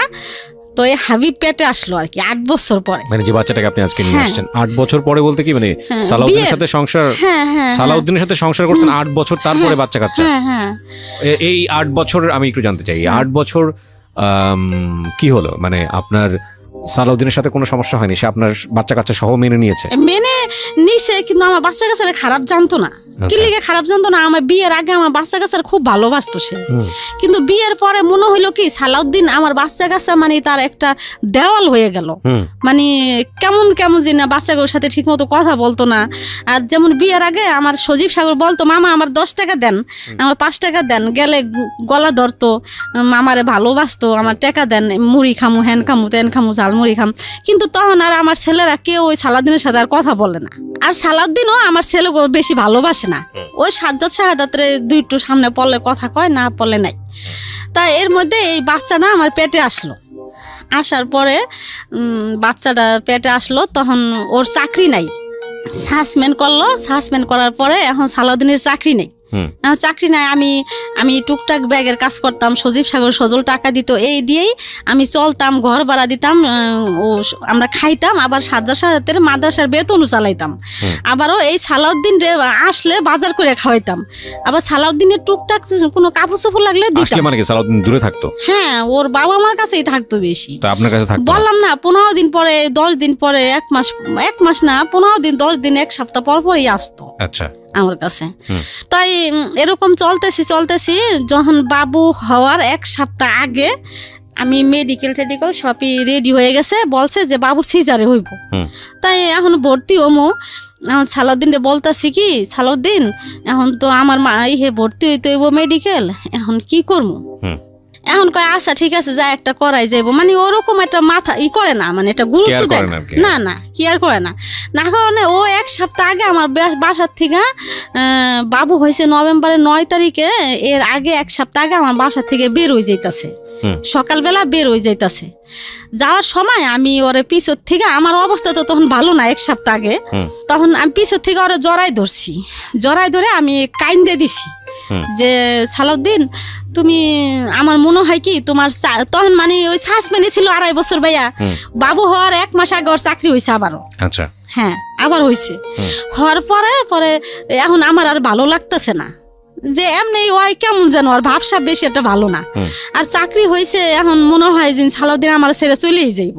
আচ্ছা, এই ভাইবা মানে ওরে আমি পিছের থেকে জড়াই ধরলাম যে সালাউদ্দিন তুমি কি আমারে ছাইরা যাইবা গা, চাকরি হয়েছে তুমি আমারে ছাইরা যাও না সালাউদ্দিন, আমার মা নাই, আমার কেউ নাই, আমার কোনো আত্মীয় স্বজন নাই, আমার কে দেখবো এমন সময়।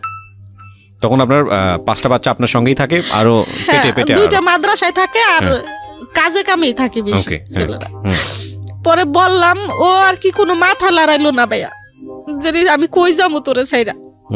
আছে না এতটা বছর সংসার করছি ভাইয়া, মাথায় হাত দিয়ে বলতে পারতো যে কেন আমি তোরে ছাইরা যাম। কিছু না বললে ওর জুতা টুতা মুছে দিলাম ভাইয়া, নাস্তা টাস্তা বানাই দিলাম। ও খাইয়া কি করলো, আসতে বাইরে গেল, যায় আর আসলো না। পরে আমি এই 9 দিন পরে আমি ভর্তি হমো, সালাউদ্দিনে ফোন দিতেছি যে ভাইয়া আমি তো ভর্তি হমো, আমি কেমনে কি করুম, আমি একলা, আমার তো কেউ নাই তুমি জানো, তাই আমি অনেক কি করুম। মানে ও আমার ফোনই রিসিভ করে না, না কারণে একদিন আমার বলতাছে কি যে একদিন ওর বোনের জামাই ফোন দিছে আমারে, ওর বোনের জামাই আর কি ভালো অবস্থা, আর ওরা বেশি একটা অবস্থা ভালো না, 5-6 ভাই খাটে, টাকা পয়সা মানে খাইলে ভালো, আর ওর বোনের জামাই অবস্থা ভালো।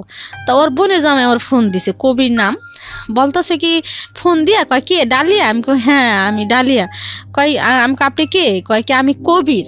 পরে আমি কই কি ব্যাপার ভাইয়া কেমন আছেন, কয় হ্যাঁ ভালো আছি। পরে বলতেছে কি ডালিয়া তোমার একটা কথা, তোমার সাথে কথা বলতে চাই। আমাকে বলেন। কয় কি তোমারে তো সালাউদ্দিন ছাইরে দিতে চায়।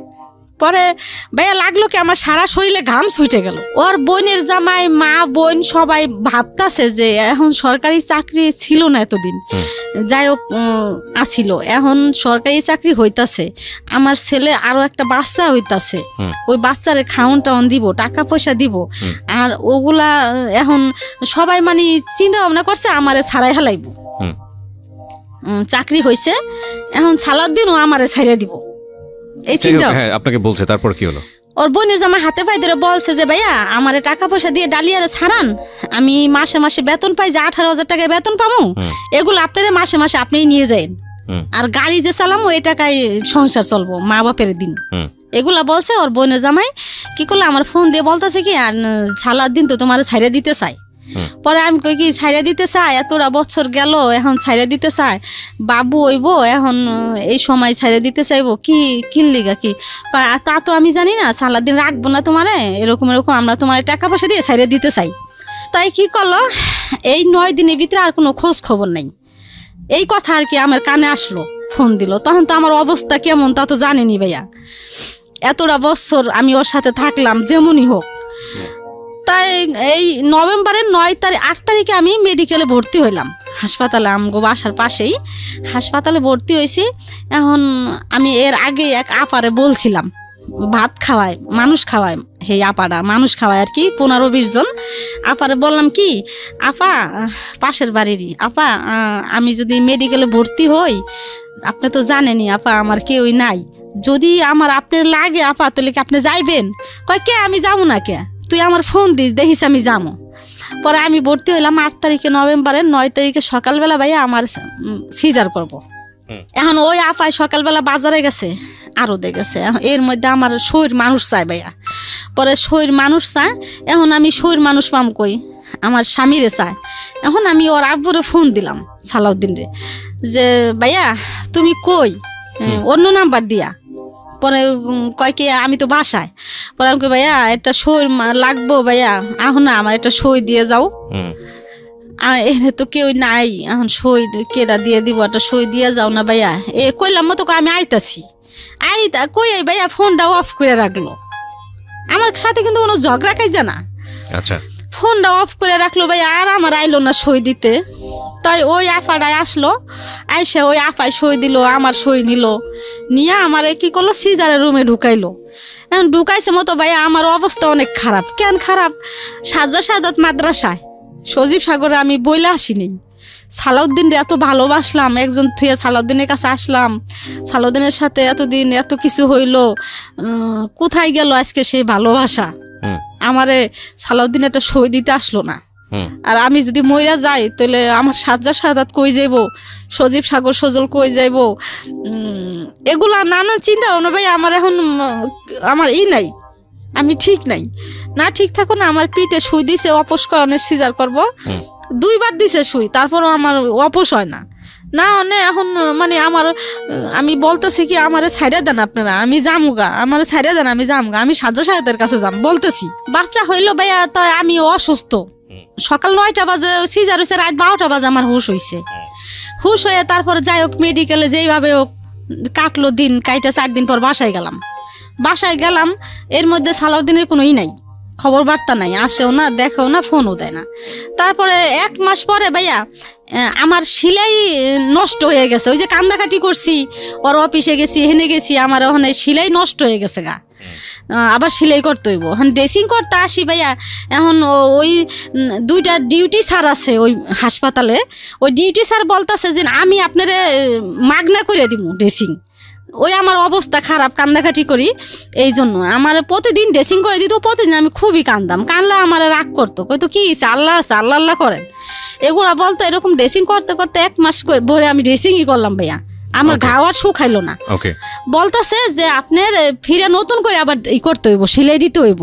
এখন আমার মাথা তো খারাপ হয়ে গেছে, নতুন করে সেলাই দিতে হইব, আমার কি অবস্থা হইব। এখন আবার ওইটা খুললো ভাইয়া, খুললে ওই জায়গা পরিষ্কার করে আবার আমার সেলাই দিল। সেলাই দিয়ে যেদিনকে বাসায় গেলাম, আমার ওষুধ লেখা দেয় ভাই, আমি তো ওষুধ খাইতে পারি না, টাকা পাবো কোথায় আমি ওষুধ খামো। তা বাসায় গেলাম, মনে হয় কি যে শিং মাছের মতো আমার কাতাই, শিং মাছে যেমন কাতা দিলে ভাইয়া যেমন করে, ঠিক আমার সেলাইটা এরকমই করতেছে, এরকম কষ্ট হইতেছে আমার। এর মধ্যে ও ফোন দিছে ভাইয়া 1 মাস, 1 মাস পরে ও ভাবছে যে 1 মাসে তো ঘাওটাও শুকাইছে, হয়তো ডালিয়ার কাছে গেলে আমার জায়গা দিব ডালিয়া, বুঝতে পেরেছি। আর ভাইয়া ওই দিনই আমি তো বাসায় আসতে চাই, পরে আমি কই তুমি আসো ভাইয়া, আমার কথা হলো কি ও আসুক, ও আইসা আমার বাবুরারে দেখুক, দেখলে হয়তো মায়া লাগতে পারে, ঠিক আছে ভাইয়া। কিন্তু ওই দিন আমার ডিভোর্সই দিছে সে। আচ্ছা, তো বাসায় আসলো ভাইয়া, আইসা অনেক দিন হয়ে গেছে আসে না, বুঝেনি তো ছেলে মানুষ। পরে আইসা ভাইয়া আমার সাথে কেমন কেমন যেন করতেছে দেখেন। পরে আমি আর ওর সাথে রাগ দেখাই না, আমি কার সাথে রাগ দেখামো, রাগ টাগ দেখাই না, কোনো অভিমান টভিমান করি না, রাগ টাগ দেখাই না। আমার সাথে ভাইয়া কেমন যেন করতেছে, রং কেমন করে, আমার তো হিন্দি খবর হয়ে যাইতেছে। পরে আমি আবারও বলতেছি সালাউদ্দিন, এক কথায় বললাম, সালাউদ্দিন তুমি জানো সালাউদ্দিন 1 মাস আমি এই আমার শিলের জায়গায় ড্রেসিং করছি, আমার ডিভোর্স দিয়েছে আপনাকে সেদিন, তাহলে তারপরে আবার সে আপনার কাছে আসছে কিভাবে? হ্যাঁ, কেন গেল, ওই যে অনেক দিন ধরে যায় না আমার বাসায়। আপনাকে ডিভোর্স জানিয়ে দিয়ে তারপরে গেছে আপনার কাছে? না, ডিভোর্স দিয়ে জানাই নাই। ও, আপনাকে দিয়েছে ঠিকই, কিন্তু আপনাকে জানাই নাই? না, জানাই নাই, গেছে আর কি, ওর স্বার্থের জন্য গেছে। ঠিক আছে, তারপর? হ্যাঁ, তাই আমারে আমি বলতেছি কি সালাউদ্দিন তুমি যে এরকম করতেছো, সালাউদ্দিন এরকম রং ঢং করতেছো, দেখছো সালাউদ্দিন এই যে আমার বেন্ডিশ আজকে নতুন করে আবার কইরে আনছি, এই যে দেখো, এই দেখা ও আর আমার মানে দুষ্টামি করতেছে না আমার সাথে, না করে এখন আমার কানে কানে বলতেছে, দেখেন ভাইয়া কেমন, ডালিয়া কোর্টের থেকে কাগজ এলে তুমি সই দিয়ে দিও। পরে আমার মাথা গেছে খারাপ হইয়া, কিরে আমি কাগজ আনলে আমি সই দিয়ে দিব। পরে ওই শিলে অবস্থায় বইসা বললাম, বইসায় আমি পাগল হয়ে গেছি, বইসা বলতাছি সালাউদ্দিন তুমি এরকম কাজটা করতে পারলা, তুমি কেমনে করলা সালাউদ্দিন, তোমার মনে কি কিছু কইলো না, আর তোমার কি কিছু অতীত কিছু মনে পড়লো না তোমার, তুমি আমার কেমনে আনছো, হাবিব ওইছে, তোমার কিছুই কি মনে পড়লো না সালাউদ্দিন, কি দোষ আমার, আমার তো কোনো দোষ নেই, কেন তুমি এরকম করলা সালাউদ্দিন। মানে আমি পাগল হয়ে গেছি, মনে হয় কি ভাইয়া আমি পাগলের মতো করতেছি, ওর কোনো ভাষা নাই, ও চুপচাপ বসে রয়েছে, বসে থাকলে ওরে আবার ভাই আমি জুতা কিনে দিছিলাম, শার্ট বানাই দিছিলাম, ওই জুতা কি করলাম ভাই, আমার ওই সেলাই অবস্থায় জুতা কি করলাম আমি বডি দিয়ে কাইটা ফেলাইলাম, আমার সাথে পারলো না ভাইয়া, ওই জুতা আমি বডি দিয়ে কাইটা 2 ভাগ করলাম, ওই শার্টটা আমি 2 ভাগ করলাম ছিঁড়া করছি। এখন কি করলো, ও ঘরে ও ভয় পেয়ে গেছে যে মানুষজন তো একখান হইব, পরে আসতে কি করলো বের হয়ে গেছে, বেরো হয়তো কোনো বন্ধু বান্ধবের কাছে গেছে। তারপরে আমি ওর অফিসে আসা যাওয়া করতাম ভাইয়া, এর মধ্যে ওর ডিপু যেখানে গাড়ি চালায় ম্যানেজার, ওই ম্যানেজারের কাছে আসা যাওয়া করতাম। পরে এই হাবিবরে দেখা ওরা সবাই মানে আমার লিগে খুব মায়া করতো অফিসে। পরে ম্যানেজার ওরে ডাকছে যে তোর বোর কি দোষ, মানে একটা তো দোষ দিতে হইব, তোর বোর চরিত্র খারাপ না কারণ নিয়ে কোনো খারাপ কিছু দেখছিস, কয় না, কয় কিছু না, কয় তো কি খারাপ, কয় কি আমি যা টাকা পয়সা দিই তার ওর হয় না। পরে ম্যানেজার বলতেছে যে এগুলা তো সব বউরাই কয়, টাকা পয়সা কোনো বউ করিও না, সব মহিলাগো একটা না একটা থাকে, তা এই জন্য কি তোর বউ ছেড়ে দিবি? তা দেখ রে এরকম। আচ্ছা, আমি এত ডিটেইল আর না যাই, আমি শুধু আপনার কাছ থেকে শর্টকাটই যদি জানি, কি হলো এরপরে আপনি ডিভোর্স দেওয়ার পরে কি আপনার সঙ্গে আর ব্যাক করেছেন, আপনি মেনে নিলেন এটা? হ্যাঁ, নাকি মেনে নিলে বাধ্য হলেন, কি হলো দিন শেষে? তবে আমার কি করলো 3 মাস অফিস থেকে আমার হাবিব রে 5,000 করে টাকা দিল 2 বার। দেওয়ার পরে দ্বিতীয়বার সালাউদ্দিন আমার ফোন দিয়ে বলতেছে কি যে এর মধ্যে 3 মাস আর সালাউদ্দিনের সাথে আমার সাথে সম্পর্ক নাই, যে সালাউদ্দিন ফোন দিয়ে বলতেছে যে ডালিয়া তোমারে আমার ফ্যামিলির থেকে আমি আর কি মামলা করছি এর মধ্যে আর কি। মামলা করে দিয়েছেন? হ্যাঁ, মামলা করছি। মামলা করছি যে যৌতুক মামলা করছি। আর যৌতুক এবং নারী নির্যাতন যেটা হয় আর কি। হ্যাঁ, খেয়াল করবেন 3টা অ্যাঙ্গেল আছে এই গল্পে। এর ভিতরে আমি থামাই আপনাকে, 3টা অ্যাঙ্গেল প্রিয় শ্রোতা। একটা হচ্ছে ওনার আগের সংসার, ওনার পরের সংসার, দ্বিতীয় অ্যাঙ্গেল, তৃতীয় অ্যাঙ্গেল হচ্ছে মামলা। এই মামলার বিষয়টা এখানে কিভাবে আসলো, মানে এবং যখন সরকারের কাছে আশ্রয় নিতে হচ্ছে এই সমস্যা সমাধানের জন্য, সেই যে আশ্রয় যে যৌতুক এবং নারী নির্যাতন, যৌতুকের প্রসঙ্গ তো এখানে আসেই নাই, মানে পুরো এন্টায়ার গল্পে। এবং নারী নির্যাতনের বিষয়টা কিন্তু ওনার, আপনার কি গায়ে হাত তুলতো? হ্যাঁ, আমার খুব মারতো। ও মারতো? আমার মায়ের পাগলের মতো মারতো, এই পাশে থেকে মারে ওই পাশে নিত, ওই পাশে থেকে ওই মাসে। এই 8 বছরের সংসারে এত মারতো, তারপর আপনি সংসার করেছেন তার সঙ্গে? হ্যাঁ, আমি সংসার করছি ওই যে একটাই ভাইবা যে আমার কিছু করার ভুল, ভয়ঙ্কর রকমের ভুল। আচ্ছা ঠিক আছে, হ্যাঁ বলেন তারপর। তো আমি মামলা করছি। এখন মামলা ওখানে ও বলতেছে কি ডালিয়া তুমি বাবুরে লইয়া যাই বাইবা, তো এগুলো না করে আমার ফ্যামিলির থেকে তোমার 2 লাখ টাকা দিব, 2 লাখ 2.5 লাখ যাই দেখ তুমি মাইনে নাও। আর আমি তো আছি, আমার সন্তান, আমি তো আর এটা করতেছি না। ও যদিও সই দিয়ে থাকি তাহলে তো আমি মনের থেকে সই দিব না, সন্তান তো সন্তানই আমার, তাই তুমি মাইনে না, পরে আমরা মিলবো। তাই ভাইয়া আমি কি করলাম, ওর কথা আমার ভুল হয়ে গেছে বলতেছে, আমার ভুল হয়ে গেছে। আমি ওই ম্যানেজার টেনেজার সবার কথা মতো মামলাটা তুলে নিলেন? হ্যাঁ, না তুলে নিলাম না, ওর উকিলে আমার উকিলে মিলা এই মানে এক জায়গায় বইসা ওই আমারে কি করলো 2.5 লাখ টাকা দিল। বাবুর হাবিবের বাবদ 50,000 টাকা আর আমার কাবিনের 2 লাখ টাকা। পরে দেওয়ার আগে থেকে আমার সাথে ভালো যোগাযোগ শুরু করলো ভাইয়া ওর আব্বু, এই সালাউদ্দিন। ভালো কথাবার্তা বলতেছে, দেওয়ার প্রায় 15-20 দিন আগের থেকে আমার আগের মতো, মানে এই বিয়ার আগের মতো কথাবার্তা শুরু করতেছে। এখন আমার বলতেছে কি আমার ভুল হয়ে গেছে ডালিয়া, তাই আমি আবার তোমার জীবনে আসতে চাই, তোমার মা বাপ নাই, হাবিব রেখে রাখবো, এত কষ্ট। পরে ভাই আমি রাজি হইয়া ওরে আবার আমি আনলাম, আইনা পর আবার আমরা কি করলাম, কাবিন কইরা ফিরা ও বলতেছে কি আমার কিছু টাকা টুকা দাও না। ও আমার কাছ থেকে ভাই 1 লাখ টাকা নিল আর 1.5 লাখ টাকা আমার কাছে রইল। ও আবার টাকা নিয়ে নিয়েছে? হ্যাঁ, 1 লাখ টাকা নিল, নিয়ে 1.5 লাখ টাকা আমার কাছে থাকলো। এখন ওই 1 লাখ টাকা নিয়ে ঋণ পিন দিল, একটা অপ্পো সেট টেট কিনলো আমো ঘরে, মানে আমারও টুকটাক কিছু আর কি ভাঙছি ভাইয়া, বুঝছেন কইরা। তারপরে এখন কিছুদিন পরে ভাইয়া আবার শুরু করছে, আবার ওই 1.5 লাখ টাকা চাই ভাইয়া, বুঝছেন। ওই 1.5 লাখ টাকা আমার কথা হলো কি সালাউদ্দিন তো আমার ভালো কিছু দেয় না। দিয়েছেন, তারপরে আর মামলা করেছেন, মামলা তুলে নিয়েছেন টাকার জন্য, উকিলে বসে একটা সমাধান করেছেন। তারপরে সে আপনার কাছে আবার ফিরে টাকাগুলো যখন আপনার কাছ থেকে নিচ্ছে, তখন কি তাকে আবার বিয়ে করেছিলেন? না, করেন না, আবার বিয়ে করছেন। তখন কত টাকা দিন মহল ধরেছেন? 1 লাখ টাকা। 1 লাখ টাকা, আচ্ছা ঠিক আছে। তারপরে ওই 1.5 লাখ টাকা আবার চাইতাছে, পরে 1.5 লাখ টাকা চাইতাছে। এখন আমার কথা কি যে ও তো আর ভালো না, যদি ভালো হইতো 1.5 লাখ টাকা আমার কিডনি বেচেও দিতাম। 1 লাখ টাকা দিছি, তা 1.5 লাখ টাকা থাক আমার কাছে, তাই ওই 1.5 লাখ টাকা চায়। আর ভাইয়া আজকে এই মেয়ের সাথে, কালকে ওই মেয়ের সাথে, খুলনা যায় একটা, গোপালগঞ্জ যায় একটা, এই নোয়াখালী যায় একটা, মানে যেই দেশে যাইবো ওই দেশে তার একটা ড্রাইভার গাড়ি চালায়, ওই দেশে তার একটা না একটা আছেই। প্রত্যেকটা মেয়েরে আমি ধরছি আর কি, ওই যে ও তার মোবাইল থেকে ফোন দিয়ে আমি ধরছি। এরকম করতে করতে তো সে আমার এখন মানে ওই 1.5 লাখ টাকা 1.5 লাখ টাকাই করে, আমি ওই 1.5 লাখ টাকা দেই না কা। তা আমার কথা যে আমি 1.5 লাখ টাকা দিমু, কারে দিমু? ভালো তো হইতে হইব, আমার সংসারিক হইতে হইব, আমার সংসারিক না, আমার হাবিবরে তো দেখতে হইব, হাবিব তো তার সন্তান, আমারে না দেখ, তার সন্তান রে সে কি দিব না ভাইয়া? যে আমার একটা সন্তান আছে, আমার সন্তান রে এই আজকে অসুখ হয়, কালকে অসুখ হয়, এই একটা না একটা ভাইয়া হইতেই থাকে। 3 বেলা ভাইয়া, সকাল বিকাল রাত্রে 3 ভাইয়া ফিটার নিয়ে ভাইয়া পিছে পিছে ঘুরে, জামু ফিটার দুধু দে, ফিটার দুধু দে, ফিটার দুধু দে, কান্দাকাটি করে ভাইয়া, ফিটার না হইলে ঘুমায় না। তাই খুব এই বাচ্চাটা নিয়ে আমি খুবই কষ্টে আছি ভাইয়া।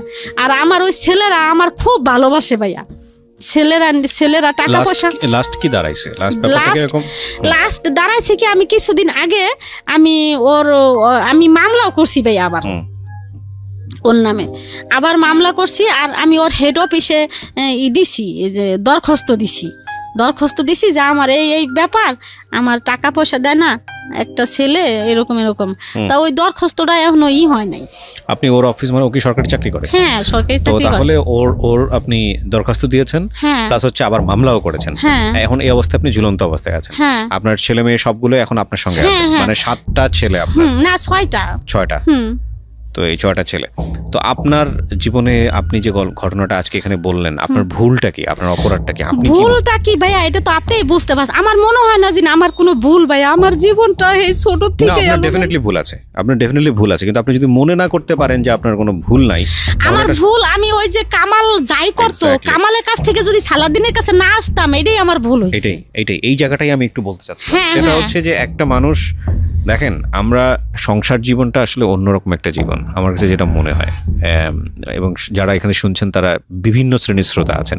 এটা একেবারে প্রান্তিক পর্যায়ের একটা মানুষের গল্প, যার দিন এনে দিন খেতে হয়, জীবনে কিছুই পায়নি, সেই অর্থে কষ্ট করে লেবানন গেছে, সেখান থেকে একটা মানুষের সান্নিধ্য পাওয়া, এবং তারপরে গায়ে গতরে খেটে 5-6টা ছেলে মেয়েকে মানুষ করার চেষ্টা করা, সব কিছু মিলিয়ে একটা অন্যরকম মানুষ। একেবারে আমাদের সমাজের একেবারে নিচু শ্রেণী যদি বলি, তাহলে একেবারেই প্রথম পর্যায়ে বলতে পারলে আমি যেটা বোঝাচ্ছি যে প্রান্তিক, একেবারেই নিচু পর্যায়ের যে শ্রেণীটা আছে সেই শ্রেণীর একজন মানুষ। যদিও উঁচু নিচু ভিত্তি নিয়ে আমার যথেষ্ট রকমের দ্বিমত আছে, শুধু বোঝানোর জন্য বলছি। তো আমি যেটা বলতে চাই সেটা হচ্ছে যে এই মানুষটার জীবনটাকে যদি আপনি অ্যানালাইসিস করেন, এরকম ঘটনা আমাদের প্রত্যেকের জীবনে আছে। সবচেয়ে ট্রিকি পয়েন্ট আজকের এই জীবনের পুরো গল্পটাতে, সিক্রেটসে, সেটা হলো, দেখুন, ওনার জীবনের কোনো কিছুই সমস্যা ছিল না। ওনার প্রথম হাজব্যান্ডের সমস্যার জায়গাটা যেটা ছিল, উনি যেটা বলছেন যে আমার হাজব্যান্ড আমাকে লাভ করতো, ভালোবাসতো, কিন্তু ওর যেই খামখেয়ালিপনাগুলো, জুয়া খেলা বা ওর যে সংসারের দিকে মন না দেয়াটা, এটা আমার পছন্দ ছিল না। এবং সবচেয়ে বেশি যেই ল্যাকিংসটা ছিল, আদর যত্ন স্নেহ, যেটা হাজব্যান্ডের কাছ থেকে একজন ওয়াইফ প্রত্যাশা করে, ওই জায়গাটায় আরেকজন তৃতীয় পক্ষ চলে এসেছিল। এবং সে তৃতীয় পক্ষটা ছিলেন হচ্ছে ওনার দ্বিতীয় হাজব্যান্ড সালাউদ্দিন, যিনি লম্বা একটা সময় নিয়ে ওনার সময়টা ইনভেস্ট করেছেন এনার পেছনে, এবং যেভাবেই হোক না কেন তার কাছে নিয়েছেন। এবং সেই সংসার জীবন 8 থেকে 10 বছরের সংসার জীবন, সেখানে বাচ্চা কাচ্চা হয়েছে, কিন্তু শেষ পর্যন্ত সেটা টেকেনি। এখন এখানে কম্পারেটিভ অ্যানালাইসিস যদি আপনি করতে যান, সেক্ষেত্রে হয়তো প্রথম সংসারটাই ভালো ছিল, আপনি সেটাই বলবেন। কিন্তু মূল জায়গাটা সেটা হলো যে একজন মানুষের অভাববোধ আছে, শুধু খেয়ে পড়ে থাকাটাই জীবন না। এটা প্রত্যেকটা সংসারই আছে, একটা মেয়ের ক্ষেত্রেও আছে, ছেলের ক্ষেত্রেও আছে। এবং ওই ছেলেটা দিন শেষে তার ওয়াইফের কাছ থেকে একটা এক্সট্রা কেয়ার প্রত্যাশা করে, এবং ওয়াইফও নিশ্চয়ই তার হাজব্যান্ডের কাছ থেকে একটা এক্সট্রা কেয়ার প্রত্যাশা করে। এগুলো যখন জমতে অনেক বড় একটা শূন্য জায়গায় তৈরি হয়, এটা প্রত্যেকটা সংসার জীবনের জন্যই সত্য। এবং সেই শূন্য জায়গাটাই কেউ একজন যখন এসে দাঁড়ানোর সুযোগ পায়, তখন মন অটোমেটিক্যালি তার দিকে ধাবিত হয়। নইলে দেখুন, যেই লেবাননে গিয়ে ভদ্রমহিলা পরের দিনই বলছিল যে 6 মাসের রাস্তা হলো আমি হেঁটে চলে আসবো বাচ্চাদের জন্য, সেই বাচ্চা কাচ্চাদেরকে ছেড়েও, যদিও সে ছাড়েনি, এক পর্যায়ে গিয়ে ছেড়ে হলেও সে সালাউদ্দিনের হাত ধরে সংসার জীবন, নতুন একটা জীবন শুরু করতে গিয়েছিল। বিকজ সেখানে সে তার ভালোবাসা খুঁজে পেয়েছিল, সেখানে সে স্নেহ খুঁজে পেয়েছিল। কিন্তু এই ভালোবাসা, এই স্নেহ, এসবের জন্যেই ঠিকমতো আমরা ডিল করতে পারি না বলেই ভয়ঙ্কর রকমের ভুল সিদ্ধান্ত আমাদের বৈবাহিক জীবনেও আসে, এবং বিবাহোত্তর জীবনেও আসে, এবং বিয়ের আগেও আসে। একটা জিনিস সবসময় যেটা বলি সেটা হচ্ছে লাভ অবশ্যই এটা সৃষ্টিকর্তা প্রদত্ত চমৎকার একটা জিনিস, অত্যন্ত পাওয়ারফুল একটা জিনিস। কিন্তু এই লাভটাকে যদি আমরা রেসপেক্টের জায়গায় রাখতে না পারি, এই লাভের ইকুয়েশনটা যদি শুধুই ইমোশনাল হয়, সেটার সাথে যোগ বিয়োগে যদি সামাজিকতা এবং আরও যে বিষয়গুলো চলে আসে মানুষের বেঁচে থাকার জন্য, সেগুলো যদি না মেলে, শুধুই প্রেম নিয়ে, শুধুই ইমোশন নিয়ে জীবনে সুখী হওয়া বা সাকসেস রেট আমার মনে হয় খুবই খুবই খুবই কম। কারণ এই ইমোশন বলেন, এই লাভ বলেন, এইটা না ওই প্রথম পর্যায়ে যেই ফোর্স নিয়ে থাকে, এটার রূপ পরিবর্তন হয়ে যায়। অফকোর্স আমি রেসপেক্ট রেখেই বলতে চাই, হাজব্যান্ড অ্যান্ড ওয়াইফ বছরের পর বছর সংসার করছেন, কেউ হয়তো কাকে বার্থডে উইশও করেন না, কেউ হয়তো কারোর জন্য কখনো ফুলও কেনেন না, কেউ হয়তো কারোর জন্য কোনোভাবে স্পেশাল ডে বা ডিনারেরও আয়োজনও করেন না, তাহলে কি তাদের মধ্যে লাভটা নেই? লাভটা অবশ্যই আছে, কিন্তু লাভটার ইন এ ডিফারেন্ট ওয়ে। লাভটা তখন হয়তো রেসপন্সিবিলিটি হয়ে গেছে, লাভটা তখন হয়তো অন্যরকম একটা ফর্মেটে তাদের দুজনের মধ্যে ধরা দিয়েছে। এই দুজন মানুষ কখনোই হয়তো বা ওইভাবে অনুভব করেননি যে তাকে স্পেশাল টেক কেয়ার করা উচিত, কিন্তু দেখবেন যে দুজন মানুষকে যখন আপনি আলাদা করে ফেলছেন তাদের মধ্যে একটা অস্বস্তি শুরু হয়ে গেছে, তাদের মধ্যে একটা মানে প্রচণ্ড রকমভাবে মিস করা শুরু হয়ে গেছে। এই যে নির্ভরতা, যেটা বোঝা যায় না, যেটা এক্সারসাইজের জায়গাটায় আসে না, যেটা বয়ফ্রেন্ড এবং গার্লফ্রেন্ডের ক্ষেত্রে খুব বেশি প্রয়োজন হয়, যেটা হয়তো হাজব্যান্ড আর ওয়াইফের ক্ষেত্রে একেবারেই প্রয়োজন হয় না, এই জিনিসটা থাকে, এটা ডিফারেন্ট ফর্মেটে চলে যায়। তো আমি কথাটা এই কারণেই বলছি যে যেই ইমোশনের কারণে, যে মানুষটাকে না হলে আপনার চলছে না, যে মানুষটাকে না হলে আপনার জীবনটাকে বৃথা মনে হচ্ছে, এটা একটা মারাত্মক রকমের ইমোশন, খুবই ম্যাচিউরড একটা ইমোশন। কজ এই ইমোশনটা পরবর্তীতে অন্যদিকে টার্ন নেয়, এবং সেই টার্নিং পয়েন্টে গিয়ে ওই মানুষটার সঙ্গে আদৌ থাকা সম্ভব কি না, সামাজিকতা কি বলে এবং আপনার জায়গা থেকে লজিক কি বলে। যদিও আমরা যখন জানি যে ইমোশন যখন চলে আসে তখন লজিকটা অনেক বেশি বন্ধ হয়ে যায়। তো এই চিন্তাটা করাটা খুব জরুরি, নইলে 8 বছর পরেই হোক, 5 বছর পরেই হোক, 7 বছর পরে